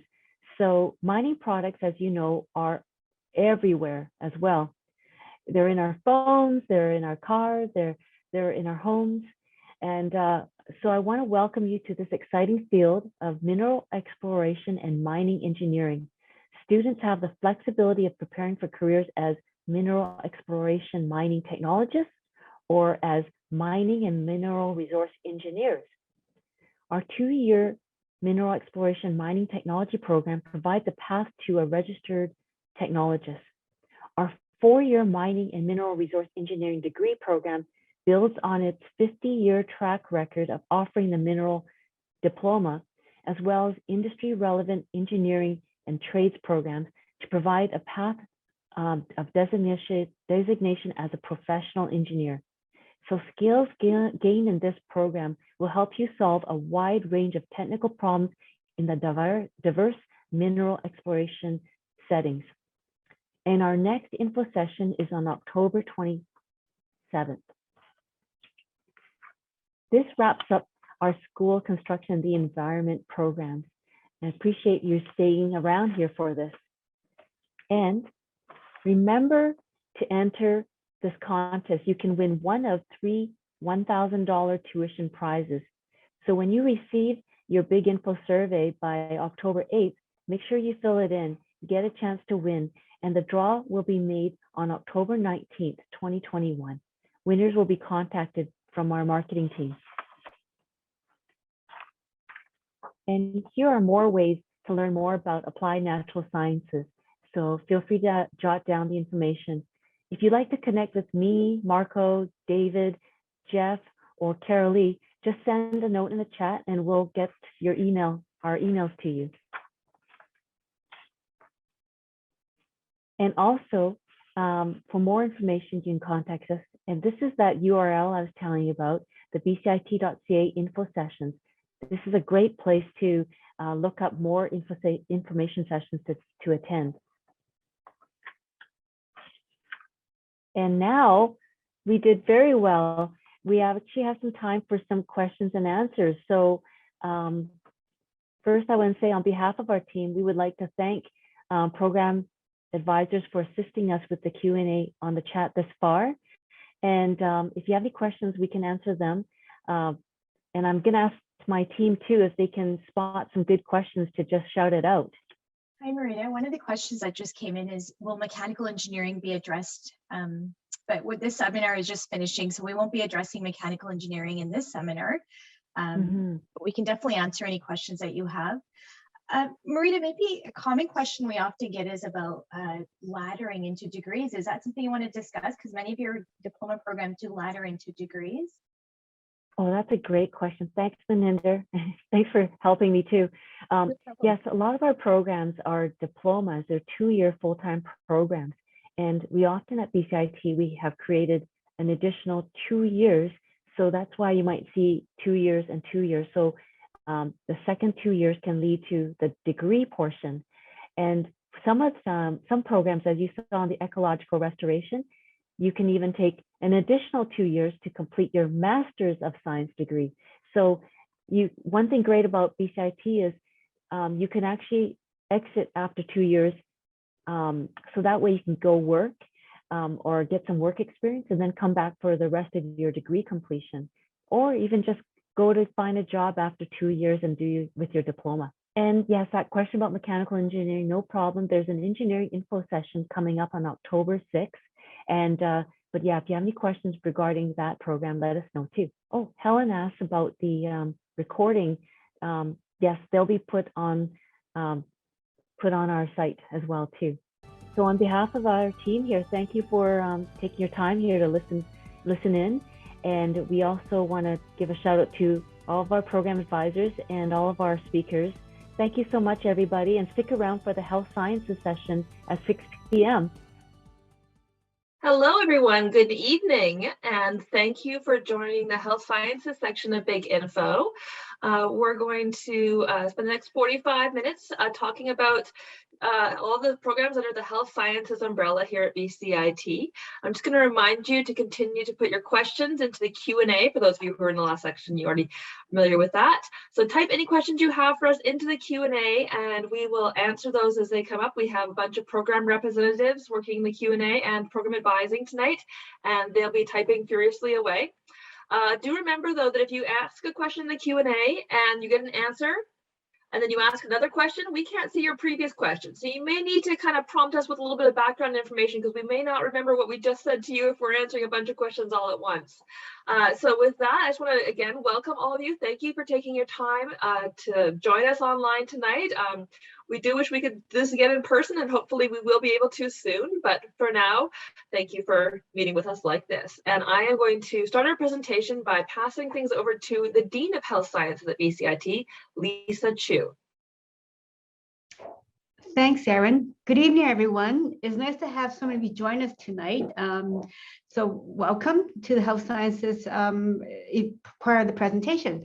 So what really is health sciences? We actually cover a whole gamut of health programs, ranging from patient-resident care, like in nursing, for example, laboratory testing and investigation, like in our lab programs, as well as clinical genetics. We also have a huge diagnostic imaging services area that also helps with diagnosis of disease and conditions. And we also cover community health and safety, like, for example, in public health inspection and environmental health program. We also cover prevention, like in occupational health and safety, and also as well as in treatment, like in our prosthetics and orthotics program.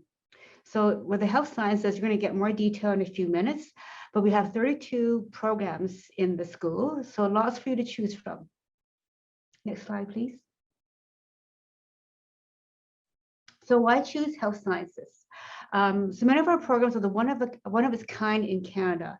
So for example, we tend to provide programs in Western Canada in certain areas like clinical genetics, prosthetics and orthotics, for example, but also for our specialty nursing programs. We actually have the only program in certain areas for Western Canada, but not just for Western Canada, but for the whole of Canada, in some of our specialty nursing areas. So very unique in many instances. And also in terms of our education delivery methods, we have a combination of online, in labs on the campus, as well as in clinical settings for your clinical placements. So it's a great mix of different modalities, different ways of education delivery that give you a great experience and give you great skills to start your career. And also what's also very important is that our faculty are very much clinically relevant, as well as being very up to date in all their expertise and in their fields of study. So is health sciences for you? And even though we're very inclusive, very diverse, there are certain things that will ensure that you are more successful in certain areas, and if you have certain attitudes or qualities. So for example, are you interested in caring for people? That's very important. Or ensuring safety and health standards for our community. Are you able to work independently as well as part of a team? Health sciences and healthcare is very much teamwork. Once one starts your career, you're very much a part of a team. Even though you might be graduates part of a program, once you start working in healthcare, you are part of a team. You're working with different professions, whether they be physicians, other nursing professionals, or even allied health. So very much teamwork in healthcare. Do you have good communication skills? It's very important to be able to communicate and with your patients, your clients, and the residents. An aptitude for science and math. And also keen observational skills are also very important. Next slide, please. So what jobs are available in health sciences? Health sciences jobs are really growing at a fast pace, a much faster pace than other professions in the province. As we are very much aware, we're still in the midst of a COVID-19 pandemic. And the pandemic has shown us the great need and demand for healthcare professions, and also a great need and demand for healthcare professionals. And we're seeing that the need for healthcare professions is growing faster and faster. And even though there were gaps in the system before the pandemic, it really has showcased the need for a greater need to supply grads to fill the labor force in the province.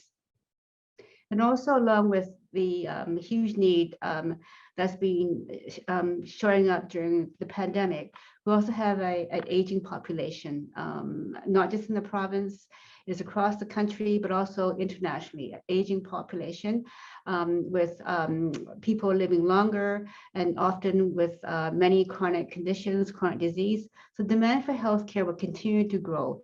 So therefore, demand for professionals in the area will continue to grow as well.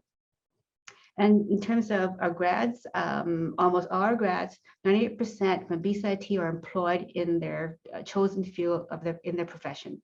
So in terms of getting positions after graduation, there's no need to worry about that. In fact, in the past year or so, many of our grads have gotten job offers before graduation. Next slide, please. Okay, with that, I guess I'll pass it on to Kathy County, the Associate Dean for Specialty Nursing. It's actually Connie Clark that we're going to hear from next. Thank you, Lisa. Sorry about that. Sorry, Connie. No problem. I'll just go first and Kathy can go second. Okay. Hello, everybody. My name is Connie Clark. I am one of 3 program heads in the BSN program at BCIT. So I'm just gonna take a couple minutes just to go through the different parts of our program. So can we go to the next slide, please? So why choose the BSN program at BCIT? So just to highlight that BCIT does have one of the largest Bachelor of Science in Nursing programs in the province. We offer a accelerated program, so 3 years and you're out in the field. So it's delivered in 3 terms throughout the year, and they're 12-week terms. So we have a winter, fall, and spring term, and we have winter, fall, and spring intakes, so 3 intakes throughout the year. We have a mix of classroom, lab, and clinical in every term. We start off with a little bit more lab and classroom, and as you progress through the program, it's a little bit more clinical.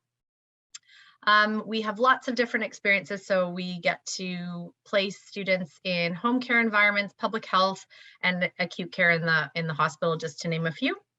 We have a big focus on leadership, and our NCLEX, which is the RN licensing exam, has a 90% pass rate for our students. Next slide, please. Thank you. So what makes a successful BSN student well in our program? So similar to some of the things that Lisa listed, you need to have good communication skills. To have past related experience in the healthcare field is a big asset. Leadership, as it is a big part of our program, so you want to have some leadership skills. Experience working on a team, you're obviously going to work on the healthcare team with a variety of different members. Able to manage stress and anxiety effectively is a big one. Good math skills and some volunteer experience is also a good asset to have.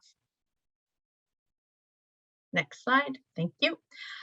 So on this slide, it just highlights what our entry requirements are. I'm not going to go over it in detail.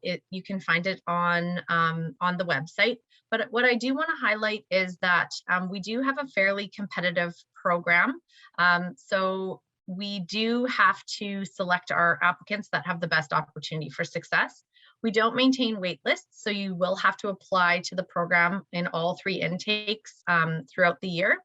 But this is sort of our minimum requirements. We do get quite a few applicants that have above and beyond this. So the more credits you have, the better off you'll be, and volunteer experience and work experience is also an asset. Next slide. And now I get to pass you over to Kathy, who can speak to the specialty nursing. And Erin, I hope I'm not stealing your job by doing the segue, but I'll just let Kathy jump in now. All good, Connie. Great, thank you, Connie and Lisa and Erin. I'm Kathy Kennedy, Associate Dean for Specialty Nursing, and thank you so much for coming this evening. This always goes nicely, speaking about specialty nursing, right after speaking about the BSN program. Our program is designed for nurses that have already graduated, so it's a post-degree program, and we do take a wide array of nurses straight out of nursing school right now. As Lisa had alluded to, a lot of our grads are being hired right out of our programs, and there is a huge need for specially educated nurses and for BSN nurses in the province right now and in general. And so very popular. We have 10 specialty areas that nurses can take their programs with us. So it can either be done independently, where students sort of take it course by course on a part-time basis, or a lot of our students come through in what we call industry sponsored, and so the hospitals will hire them and pay for them to come in and take our programs while they go to school and continue to work once they come out of our programs. We do have 2 programs that also accept licensed practical nurses, LPNs, and that is the nephrology program and our perioperative program. The remainder of our programs are designed for registered nurses after they've come through.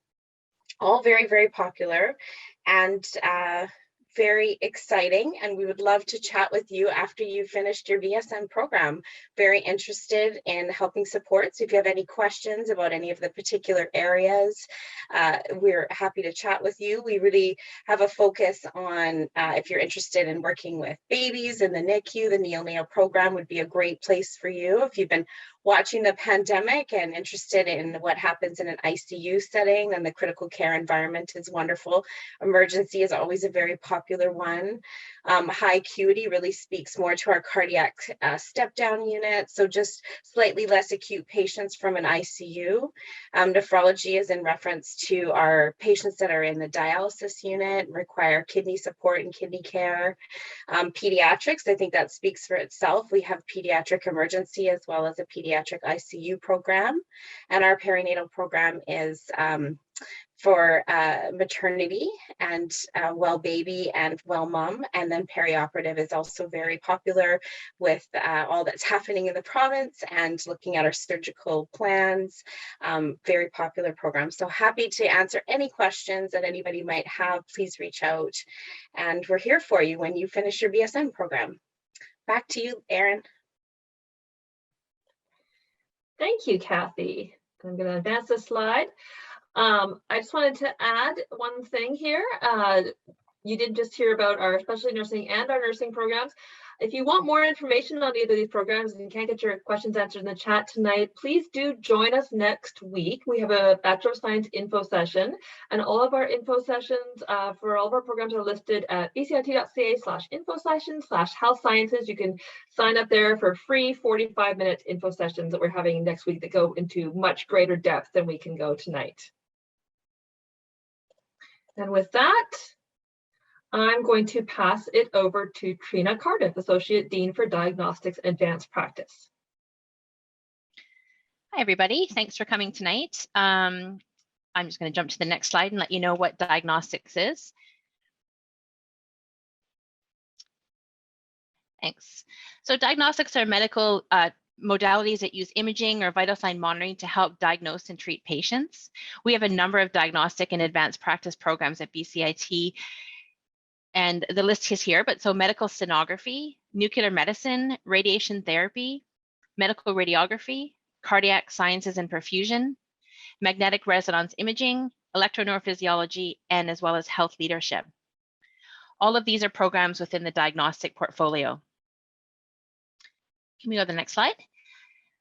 So what do you need to get into diagnostics? Well, as previously mentioned, you can go onto the website, and each program has a website with very clear and easy to read entrance requirements, but strong high school sciences always help. So biology, physics, and chemistry. Many applicants have some previous post-secondary education. Relevant volunteer work experience is important. Knowledge of the profession. So take some time to do some research before you apply to the program to see if it's something that might be a fit for you. And proficiency in English is important.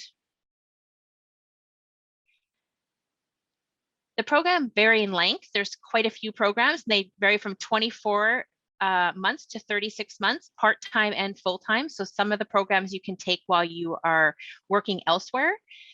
They all have clinical components except for health leadership, which does not have clinical component. And you will graduate with a diploma, advanced certificate, or a Bachelor of Science, depending on the program it's in. So lots of options for you to further your careers.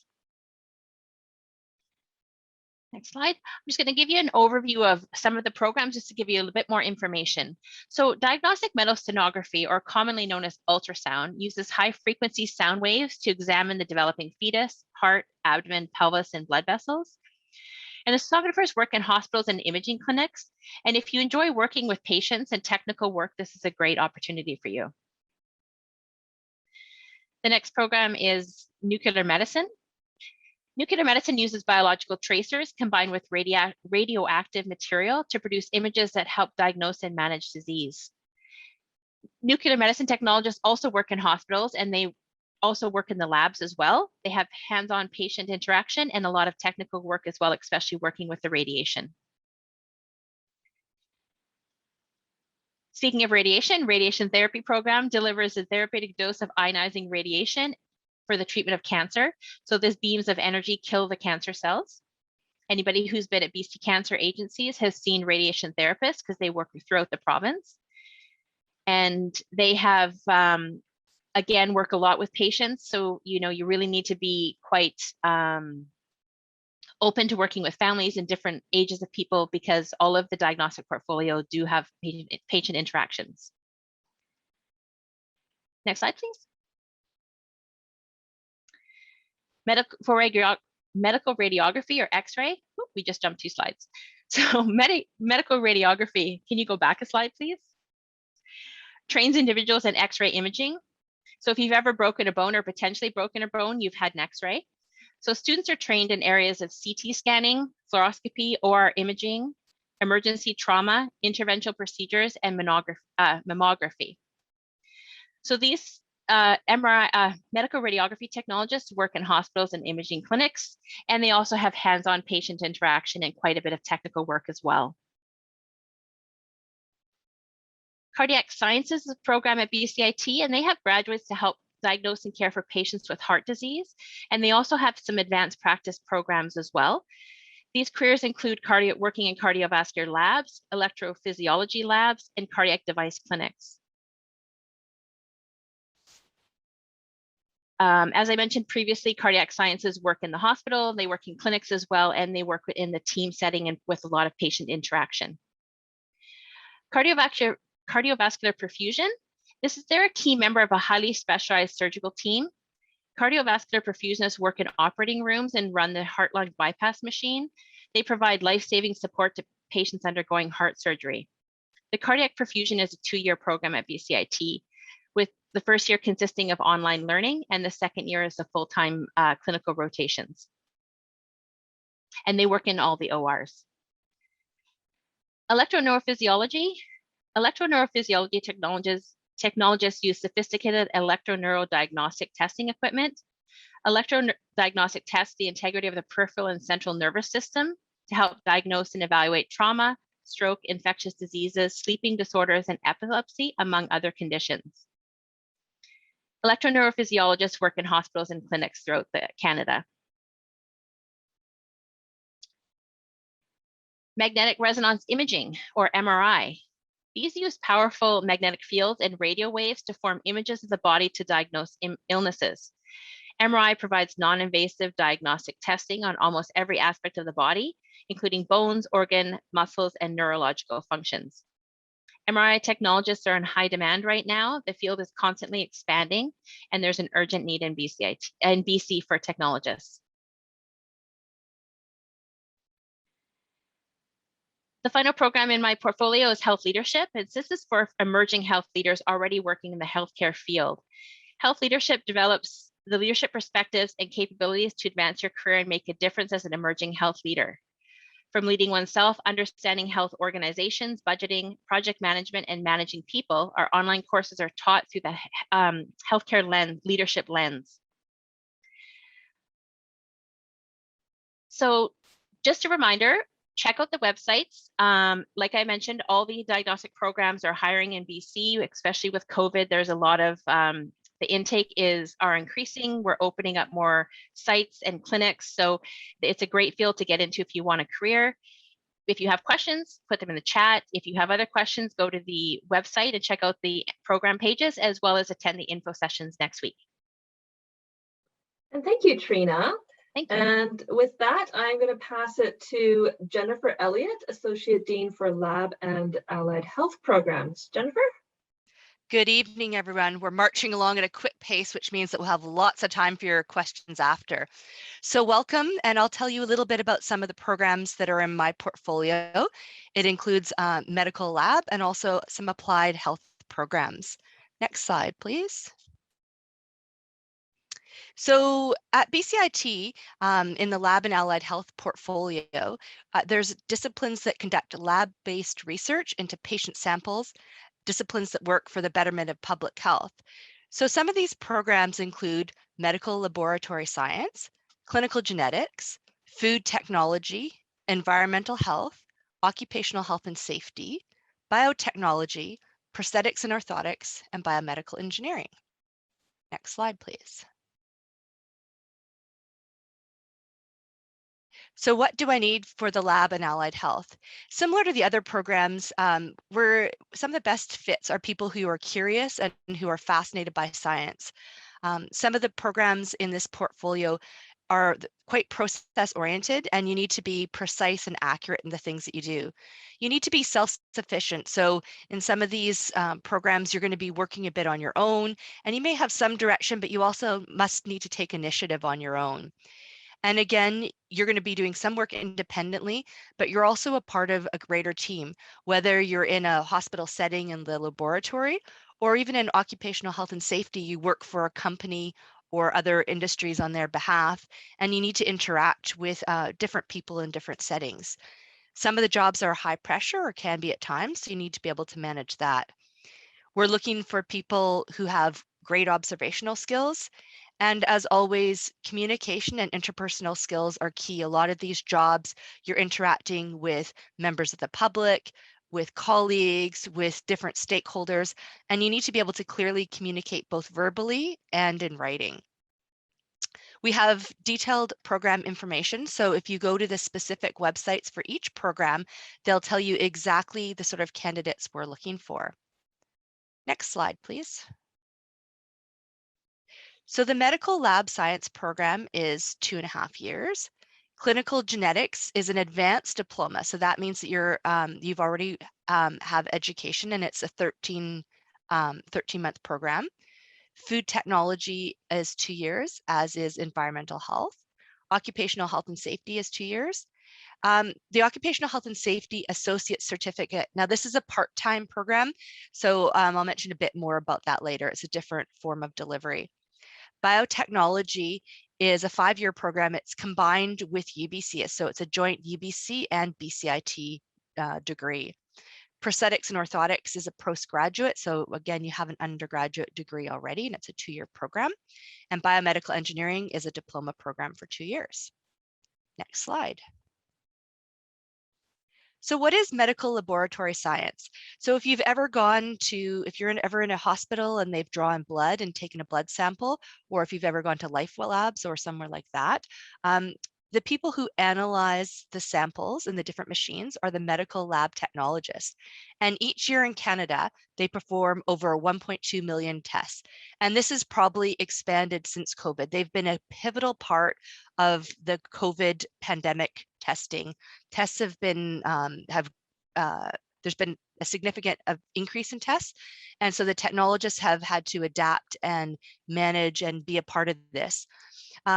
This 2.5-year program also includes a 35-week clinical placement. So that's either at a hospital setting or it will be in one of the private laboratories. And once you've done that, you're ready to be a technologist. And this field is always in high demand, but even more so since the pandemic. Our graduates are all gaining employment right away. We have an intake which we've already selected candidates for January, and we're actually doing another intake in September of 2022. We're in such high demand for this position. The other neat thing about this program is if you're into different equipment and machines, there's a lot of advanced equipment and you get to manipulate and use things, microscopes and other equipment. So if you're interested in that sort of thing, this is a good field for you. Next slide. Clinical genetics technology. So this program trains you to use many instruments similar to the med lab techs, and they actually have a med lab tech degree as well. They write a similar exam, and you analyze and diagnose changes or abnormalities in chromosomes and DNA. And some of this analysis can lead to diagnosis of genetic diseases. They're the clinical genetics technologists. They work in major hospitals, they work in private clinics, and they're also pivotal to research across Canada. And there's only two schools for clinical genetics in Canada, one of which is in Western Canada at BCIT. So this is a very niche program, and a lot of interesting work has come out of our graduates who have attended this program. And again, this is a high demand for employment as well. Next slide. Food technology. The BCIT Food Technology Diploma Program trains students in the basics of food technology, including food processing, quality control, food testing, and analysis. So graduates of this 2-year program are ready to work in food production. You can enter this program right out of high school. Some people do, or some people come to us either looking for a career change or with more experience. Some of our graduates have gone on to start their own food companies. Many of our graduates work in different food production plants, looking at samples and helping to be a pivotal part of the food process. They're very knowledgeable about packaging and things like that, everything that make the food that we eat day to day and the drinks we consume safe for packaging and safe for production. So it's a pivotal part of the safety industry in British Columbia and across Canada. Next slide, please. Environmental public health, which is actually, they're public health inspectors. So this is a vital member of the public health team. The environmental health officers help prevent disease and promote healthy communities. They monitor food and drinking water, personal service establishments, recreational water facilities, and much more. So our graduates work in a variety of areas. Many work for the health authorities to perform testing. During COVID, they've played a pivotal role, and in fact, it's been in huge demand, helping to ensure things were safe and ready. For example, when barriers were going up and testing was in place, our public health inspectors were helping to keep things safe for the public and the community. They also do a lot of promotion to ensure awareness of safety. If you're in a more rural environment, you could be out testing different water systems and things like that. And when you're in town or actually all over the province, you would test pools and everywhere to spot test to make sure things are safe for public health. This program requires graduates to have some education already. And it's been in demand, especially during the COVID times. In addition to working as public health inspectors, some of our grads were snapped up right away to help with COVID testing and contact tracing. So it's a really great opportunity for this program. Next slide, please. Occupational health and safety. So our officers, the OH&S officers, protect workers in health and safety hazards on the job. We have both a full-time program and an associate certificate. So our full-time program is 2 years, and it includes business and leadership skills and helps students get the tools they need to manage and implement and drive health and safety initiatives at any workplace. So many of these are students come and they already have had some sort of work experience elsewhere, and they get into this field. You could be working in oil and gas, you could be working in a hospital, you can be working in a variety of areas. And you're helping to both educate your colleagues and the company you work in, or a hospital environment, or you could be also helping to do quality control and safety checks to make sure things are running smoothly. We have an online certificate program as well. This is a part-time studies program, and this is more geared at people who already work in a company and want to then transition to a different role in the company. So perhaps you've worked in the oil and gas patch and you decide now, instead of being hands-on, you want to get into a more of a safety role. So you can take these courses and get experience about safety and help stay within the company you're in or move to a different role at a different company. Next slide, please. Prosthetics and orthotics. So in this job, you design and fabricate custom orthotic devices and provide lifelong treatment to those in need. The profession involves optimizing mobility and functionality through a combination of innovative technology, expertise in materials and biomechanics, and direct patient care. And it's a very rewarding, exciting, and it's ever changing. This is a 2-year postgraduate diploma, followed by a paid 2-year clinical residency. So the people who apply to this program, we do an intake every 2 years. So our next intake for this will be September 2022.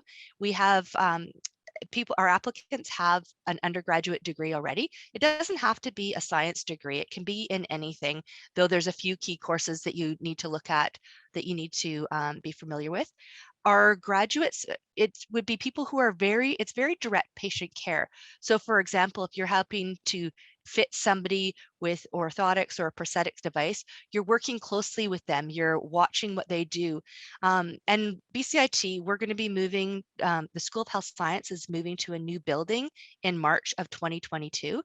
And the prosthetics and orthotics will have a clinic on the ground floor, similar to how we have now. And we actually have patients that come into the area. And so you're dealing with real patients. They come, they change, you work with them through what they require. We have a gait lab set up. So we've got parallel bars that the patients can walk along, and with the help of your instructors, you learn to analyze their requirements, and you actually fabricate what they use. So good students who fit well with this are students who have solid communication, and you've got really good manual dexterity. So you're able to work with your hands and manipulate pieces of plastic. You might have a background in some sort of carpentry or not. We get a variety of people who come. Some they've been, they do different hobbies, and so they've got good manual dexterity.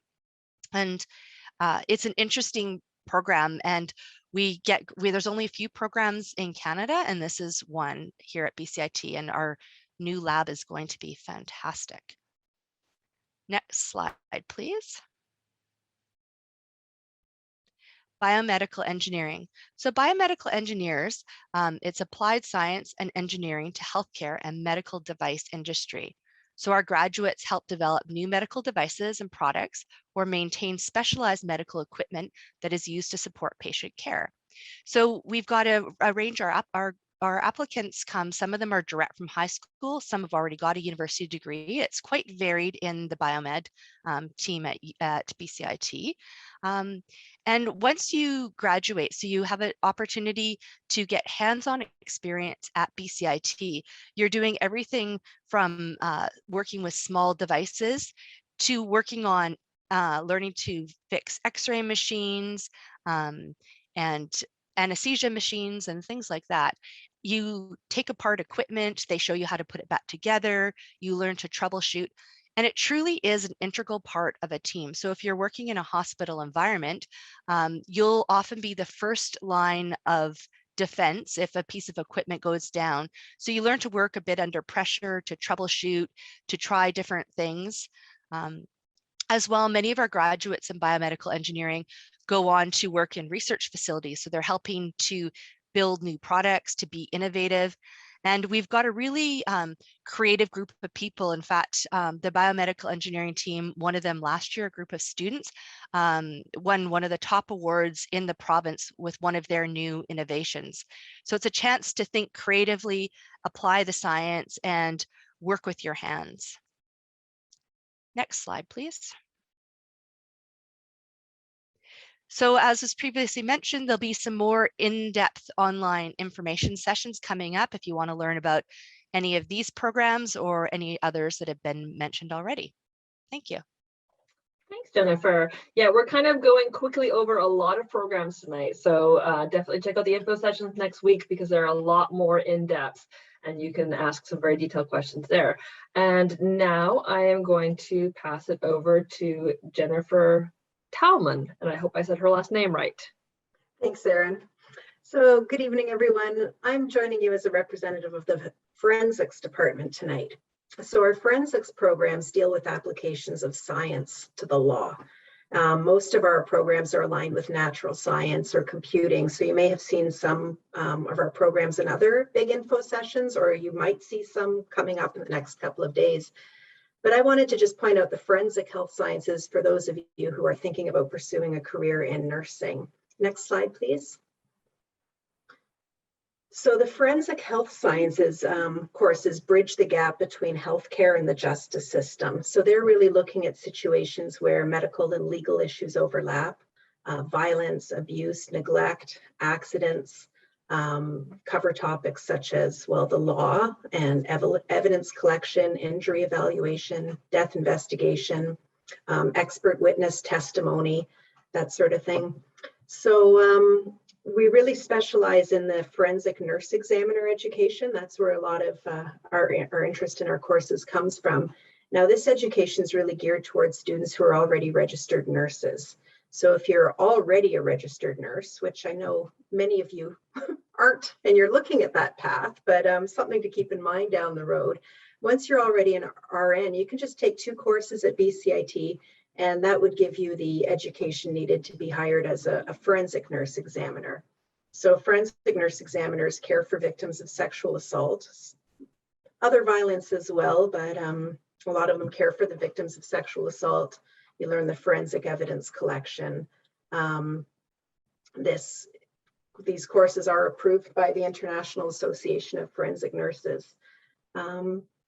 So just keep us in mind down the road. If you have any questions, go ahead and contact BCIT_forensics@bcit.ca, and we'll answer your questions there. Thanks, back to you, Erin.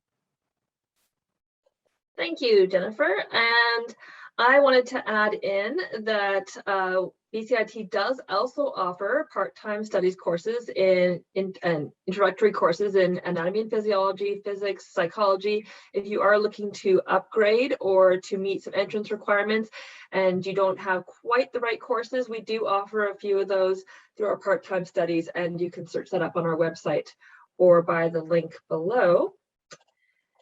And adding into that, because you have all registered for Big Info and you've attended tonight, you do have the chance to enter to win one of 3 $1,000 tuition prizes from BCIT.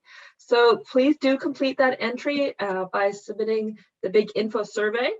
So it should be in your inbox, in your email, with the email that you use to sign up for Big Info. If you have any questions, you can always contact us. But do enter that, because $1,000 off tuition can be pretty valuable when it comes to calculating the cost of your education.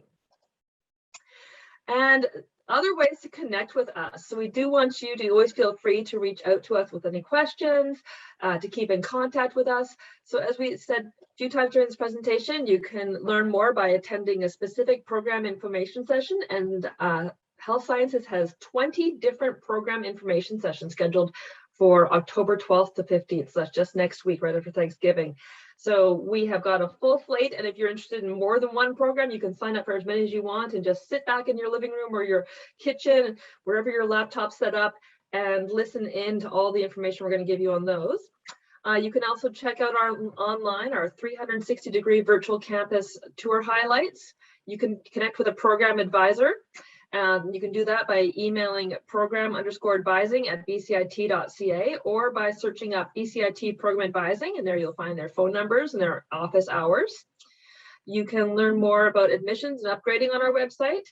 You can order a free copy of the 2022-2023 BCIT View Book. I can't believe we're already talking about 2023. This is going by so fast. So get all the details at bcit.ca/experience. Wealth of information on our website for everybody. Again, the info session, so I'm just going to leave this up for a minute while we also take some questions out loud. So I'm going to look through the questions that we've answered, because I'm wondering if there's any that might be applicable to more than just one person, or one that might have kind of some wide-reaching appeal here.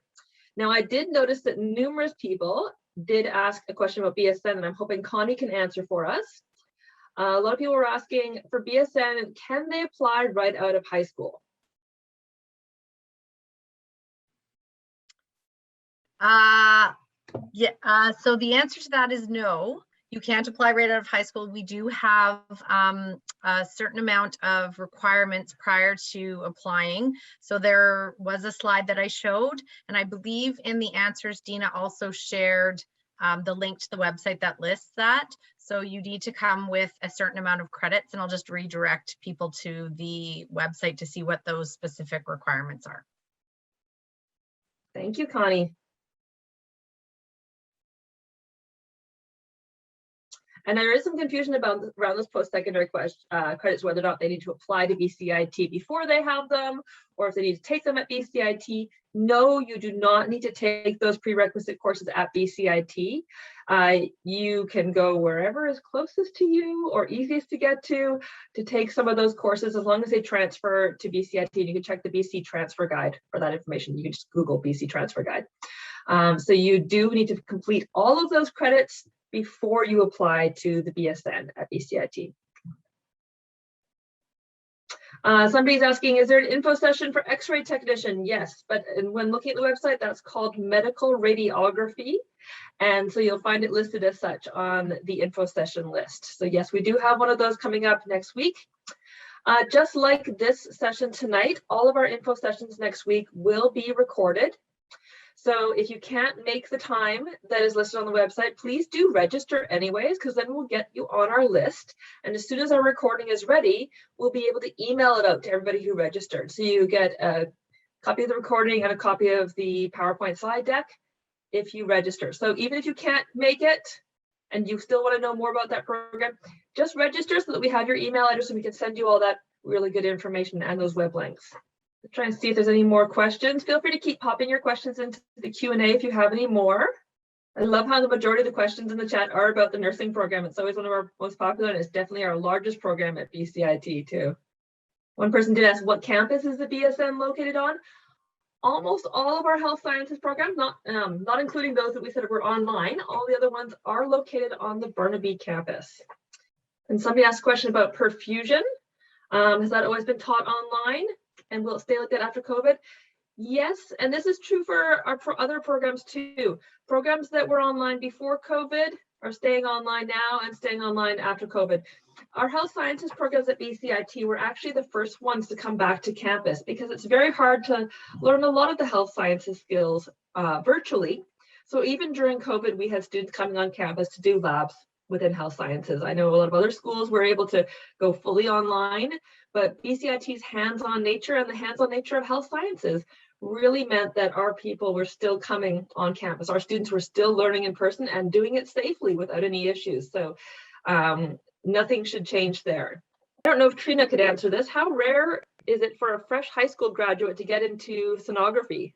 It really depends. It depends, you know, you obviously have to have your biology and your physics and things like that, but it really depends on the amount of applications you get. So we always recommend to make sure you have all the prereqs before you apply.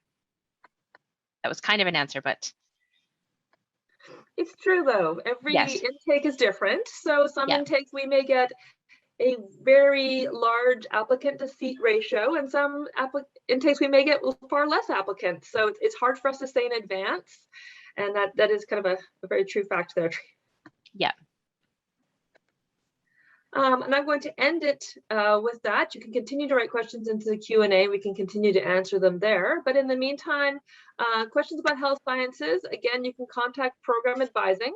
You can also connect with us on Facebook, now that it's back up and running today, Twitter, LinkedIn, YouTube, and Instagram with hashtag BCIT Health. And we'd love to see you on there and connect with you in that way as well. Thank you again for coming, and we really appreciate you taking the time out to hear from us about our programs tonight. Thank you. Hi, everyone. We're just going to get started now. Welcome to BCIT Indigenous Initiatives and Partnerships, our big info session. We're really happy to see everyone here and excited to get to chat a little bit about our area and some of the services. So we'd like to start today by acknowledging the traditional territories of the Coast Salish people.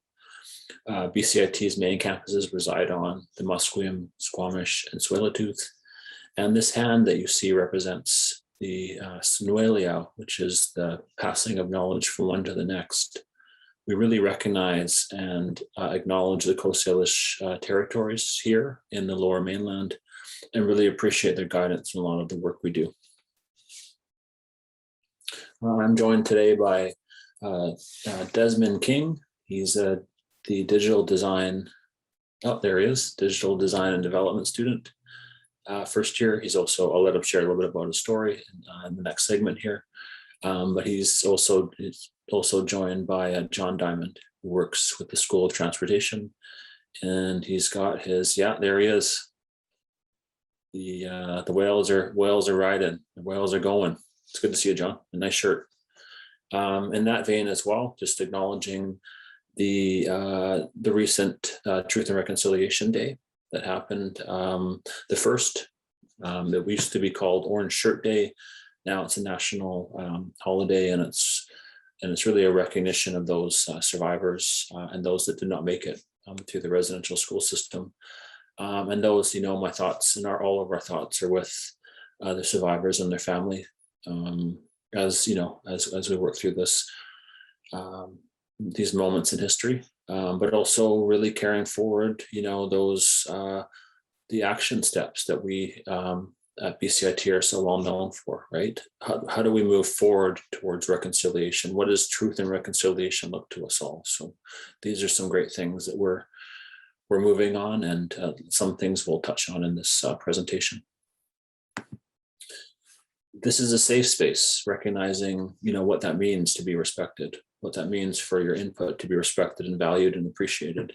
There are no right or wrong comments. This is, you'll see the chat is open, and we have, I believe, Maninder's here from Program Advising. So there's a chat that's open, has been the case for the other sessions.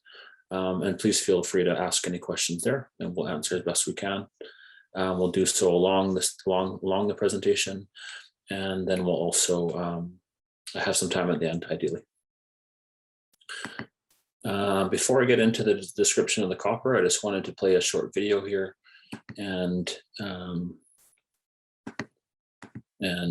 show you a little bit about the Indigenous Initiatives and Partnerships department. To introduce myself as well, my name is Derek Gamelin Joseph. I'm an advisor with Indigenous Initiatives. I'm of Dak Health and Carrier descent, and I'm very happy to be here. And here's a short video just to explain some of our services. Education was a big part of dismantling Aboriginal culture, and today, we have a chance to make something better with it.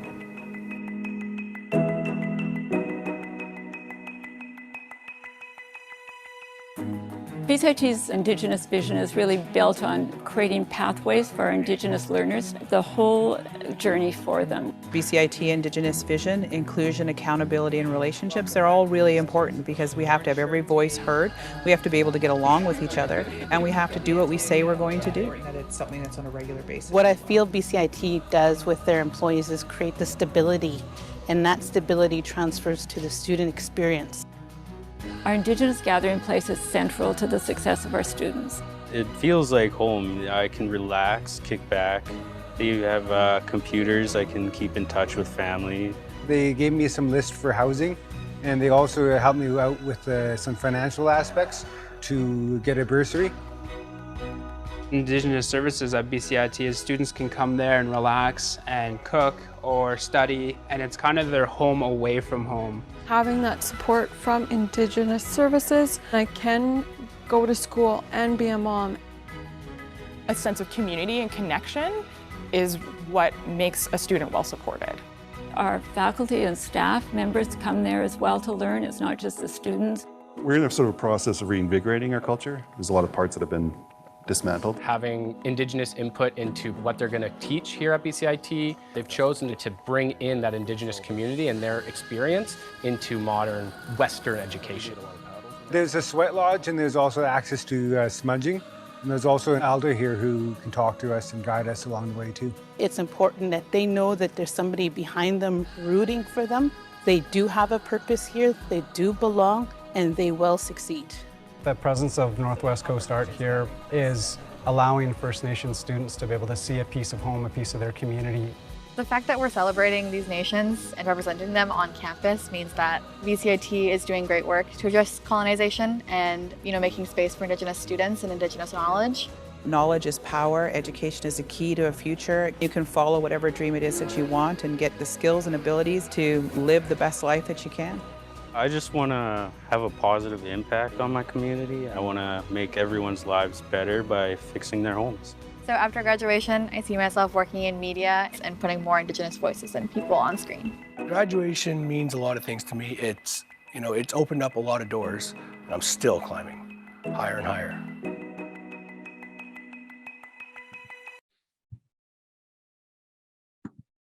So all the great things that are happening on campus and around, we're really honored to be a part of that. And first and foremost, really honored to talk about it with you, the students and families and community that's out there looking at BCIT as an option. So the copper was mentioned by Alano Azurza in the video there. The symbol of the copper, you'll see the copper, the shape of the copper on the left-hand side there. It's my left.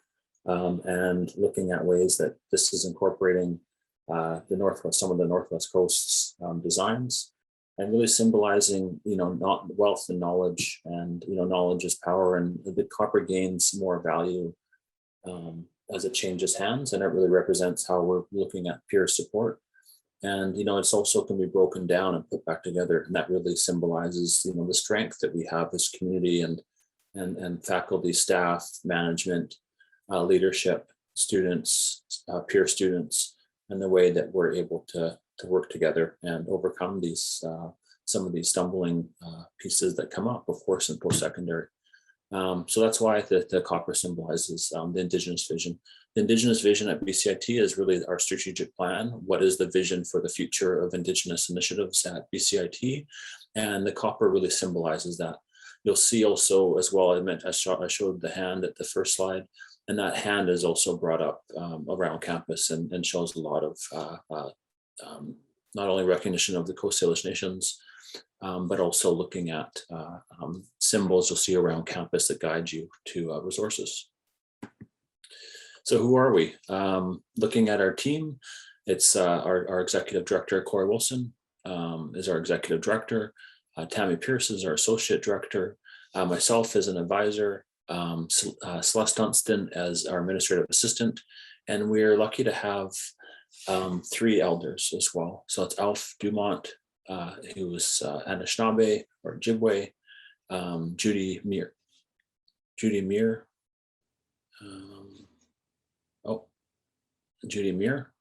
and okay, sorry, I'll just.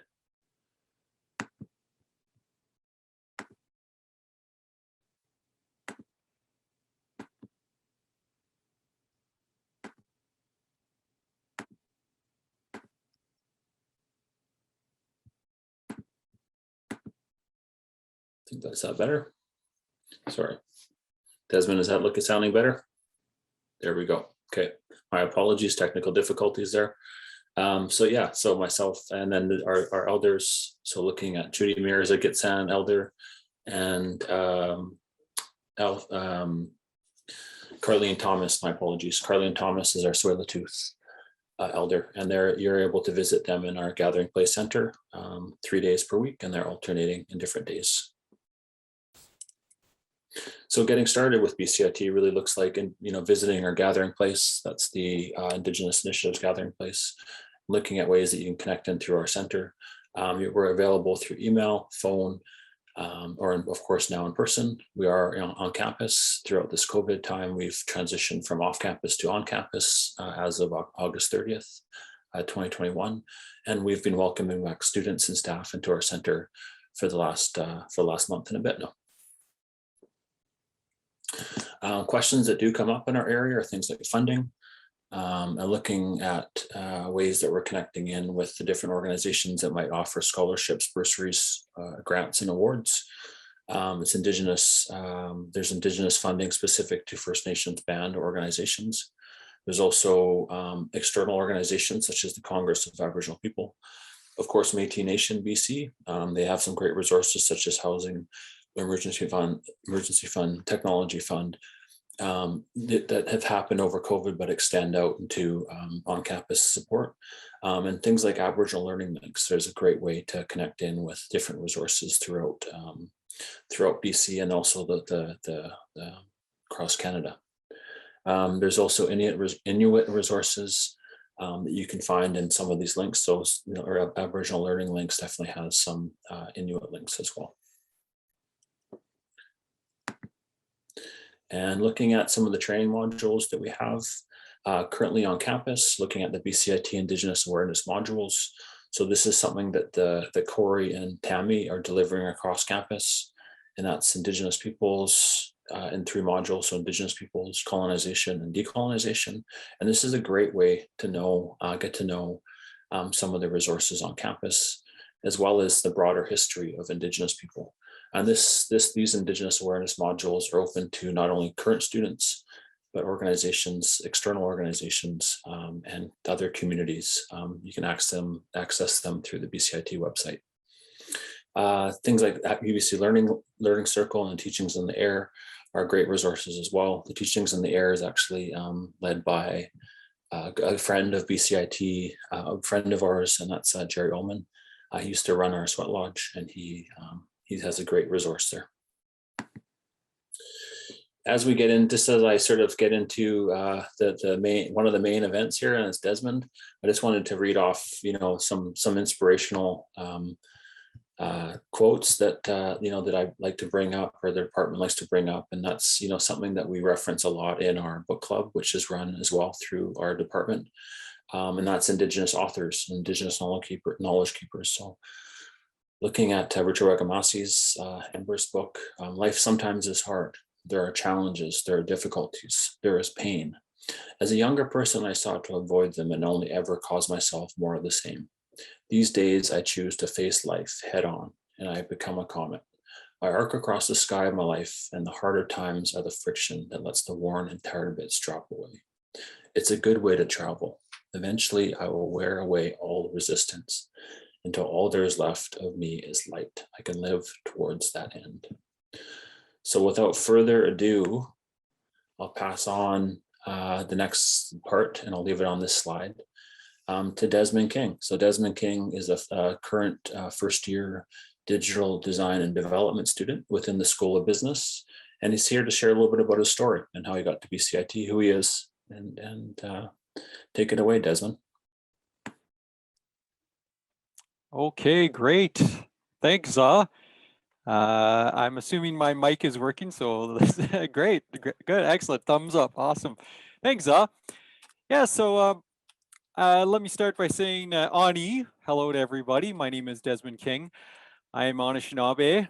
I grew up in Ontario, but I've been living in Vancouver for well over 20 years. I absolutely love it out here. So just wanted to kind of give you guys a quick story of how I got to BCIT, which is, I'll try to keep it brief. I'm known to ramble on a little bit here, so just keep it real brief for you folks. So basically, I spent the majority of my life as a professional truck driver. And that was my career for many years. And I came to the decision probably about 5 years ago, 4 or 5 years ago, that wasn't really something that I wanted to continue with. It was a great profession. It was a great career. I made a lot of really good connections, and I made money. I had a good wage, but just something was nagging at me in the back of my mind. And what it was I always had this, let's say, dream or interest in pursuing a career in the tech field. Um, so I made a decision that probably, like I said, about 4 years ago, that yeah, I didn't want to be a truck driver anymore. Nothing against the profession; it was a great profession, but it was just not in my heart anymore. Um, so I decided to go back to school. And what I did was I pursued the applied software development certificate, the part-time certificate that BCIT offers. So I did that program, and it took me about 2.5 years to complete that part-time, on and off. And it was a great program. I learned a lot about building software, coding, doing back-end coding on computers. I learned how to build an app for iPhone, and that was great. And so that I graduated in that program in about 2019. And then I started looking for work, and I started going to tech meetups around town, and I started meeting a lot of folks in the industry, and I was showing my demos, and things were going great. It seemed like maybe that this dream was going to happen, right? I actually could see myself working in the tech industry, and I was gaining traction by meeting a lot of folks. And then COVID happened, and what I found was that the job market, basically, it disappeared overnight for new grads. So during COVID, I applied for so many tech jobs, but I just got no responses. And what I found was a lot of the companies, I kind of figured this out afterwards. A lot of the companies, they weren't hiring newer grads. They wanted everybody, they were looking for candidates with at least 3 years experience. And the reason they were doing that is because they were doing a lot of working from home. So they didn't have a lot of time to onboard people. So they didn't really have time for new grads. So sort of feeling kind of adrift, and what am I going to do? And did I choose the right thing going into tech? And what am I going to, just all those thoughts go through your mind, especially during COVID. It was such a trying time, and it still is. I thought to myself, the only other thing I can do is get more education. So I applied to BCIT's full-time program, which is the Digital Design and Development program. It's part of the School of Business, and I applied, and kind of it was almost on, I don't know, it was just kind of like, I don't want to say whim, but it was like on a lark. I applied. I thought that I might not even get in, might not even get accepted. But lo and behold, it all just kind of happened out of the blue, and I got accepted to the program earlier this year, just before summertime. And it seemed like I was on some sort of whirlwind trip through the summer that brought me to BCIT in September. And now, so now flash forward to October, I'm a full-time student at BCIT, going to the Burnaby campus every day, and I'm learning more about the front end portion of software development now. So kind of like my idea was, I've got a lot of schooling in the back end, but now I'm going to school now for front end. And with those two, I'll be able to mesh them together and be a better candidate for work when I'm done my program in 2 years. So that brings me to where I am now. And just watching the video, I just wanted to actually mention a quick thing about the video, and then I'll pass it on to the next speaker. In the video, they actually show a lot of scenes of the gathering place that's on campus in Burnaby, and I kind of brought a smile to my face, because I go to the gathering place every day. I'm on campus 5 days a week, and I'm at the gathering place every day, and it's such a welcoming, just a welcoming space that's got a lot of laughter. I've met so many great people at the gathering space. I've made so many contacts there, contacts within the school, other students, elders. It's just an amazing place, and I can't, I, you know, I thank Za a lot, but I can't thank him enough for providing that place with the staff, with Celeste and Tammy, and just making it a great place for us to just go and hang out, even for an hour or two maybe before we go to our next class. So just wanted to say thank you for the gathering place. And so to wrap up my story, I'm a full-time student now. I'm having a blast. I'm loving every day that I'm there on campus, and I'm having the time of my life. And yeah, I'm just looking forward to more. So yeah, that's my story. If anybody's got any questions, feel free to post them in the chat if you want to know about the school computing from a student point of view, or maybe the school business from a student point of view, or just student life on campus. I'll be around, and yeah, I'll pass it off to back to Za then. Thank you. Thanks so much, Desmond. Amazing person. It's so great to have you each day in the center, and really, getting to know you has just been awesome. And it's also like sort of the power of the connection that we've seen through COVID, right? Like, Desmond attended a lot of the online events and the virtual events, and now he's transitioned into being on campus, right? And getting to know us in person. And it's been really cool. So it's been really great. I know COVID it's been a hard transition, but it's, great things such as these relationships that we build with other Indigenous people and Indigenous students and Indigenous professionals really shine through. So thanks so much for sharing your story, Desmond. Going to go next to John, who's coming up with the Marine Training Program and Enhanced Binge-watch Rating. How's it going, John? It's good, and thank you so much for letting me speak today. And I always enjoy listening to you. And Desmond, that was very interesting to me that you kind of approached your education from one point of view and then from another, and it was after some success in career. It's because all of us have to change, right? That's the one thing that's permanent is change. It never goes away. So I want to talk a little bit about what we call the Enhanced Binge-watch Rating Program, and this is it's been running for 2.5 years, and it's a program designed to help Indigenous people and women, so underrepresented groups, get jobs in the marine industry in Canada. While we're teaching it here on the West Coast, I have colleagues in Nova Scotia teaching it there, and there's a consortium of people teaching it in the Arctic Circle as well. So, and we have graduates that go to work in the Great Lakes, as well as, all up and down the coast here, and some who take international jobs. So it's funded by Transport Canada, and it tries to reduce the barriers to getting a job that requires some post-secondary education. And so that means one of the ways it reduces barriers is by funding a lot of the costs. It pays all of the tuition. If you need to be away from your home, then it would pay your hotel or accommodations while you're away, as well as some stipend, so you can get a bottle of water or something every day. And we're quite far through it.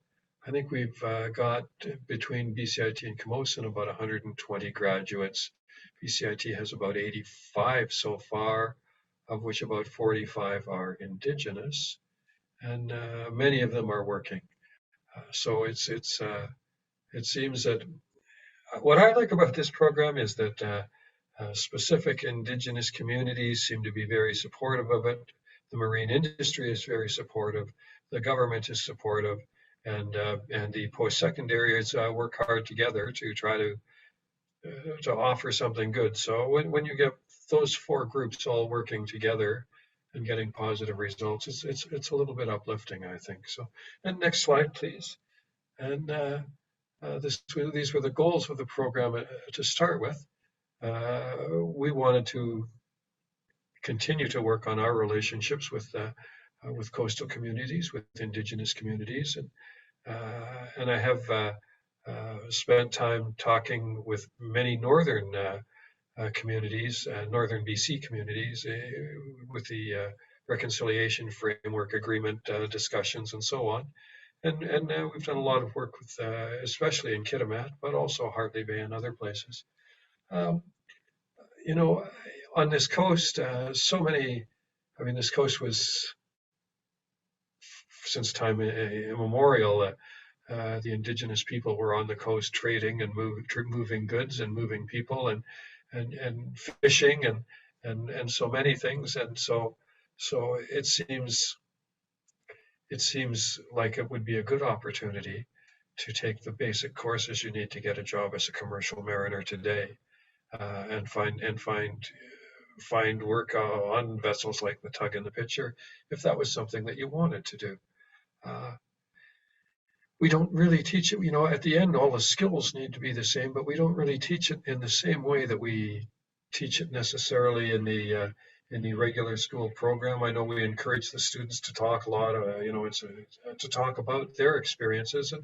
And for instance, when they're tying, they do a lot of splicing of ropes or something. And one group, there was a number of students who were just picked it up really quickly and much more easily than some. And they said, "Oh, this is just like when we're weaving cedar together, right? It's the skills of the finger motions. It's all very similar to what we're doing already." So that was sort of interesting to us. And we have Indigenous speakers. We had one last group from Kitimat who talked about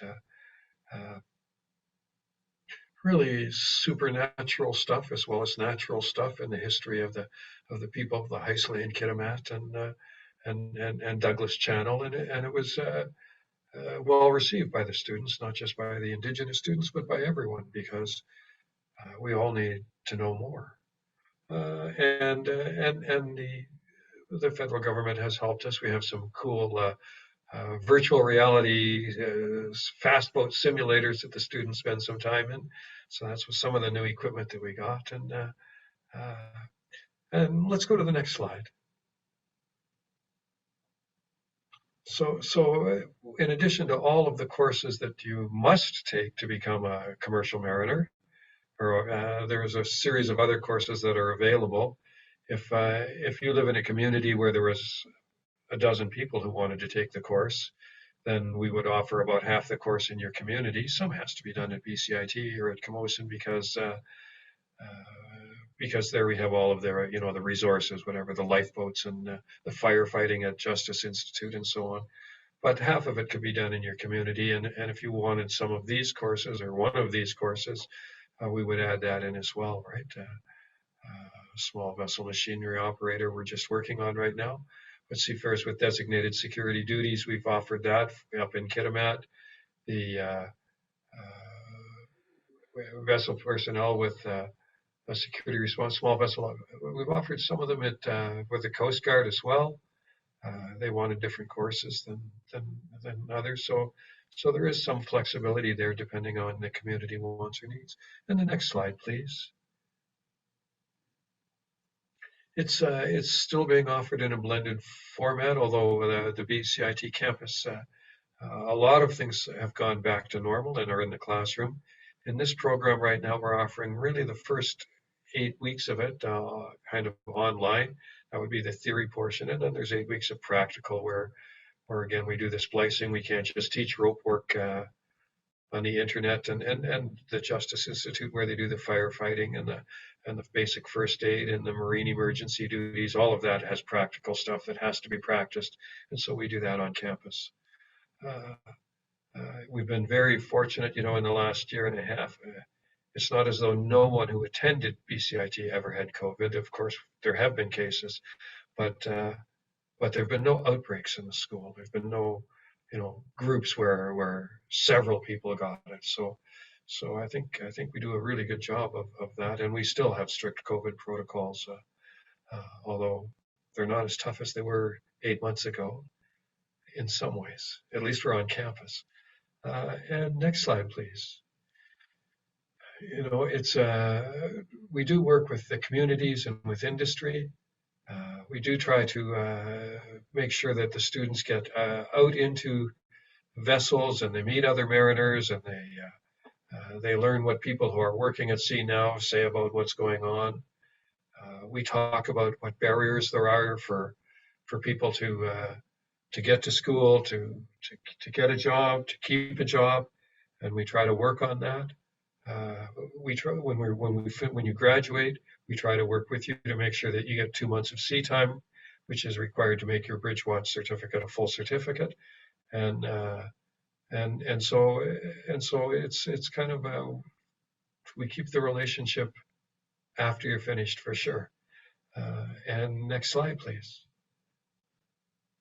So at BCIT and Camosun, they're both in early in 2022. There are cohorts starting. I guess they both have cohorts starting right now. And when those finish, they'll start their next ones.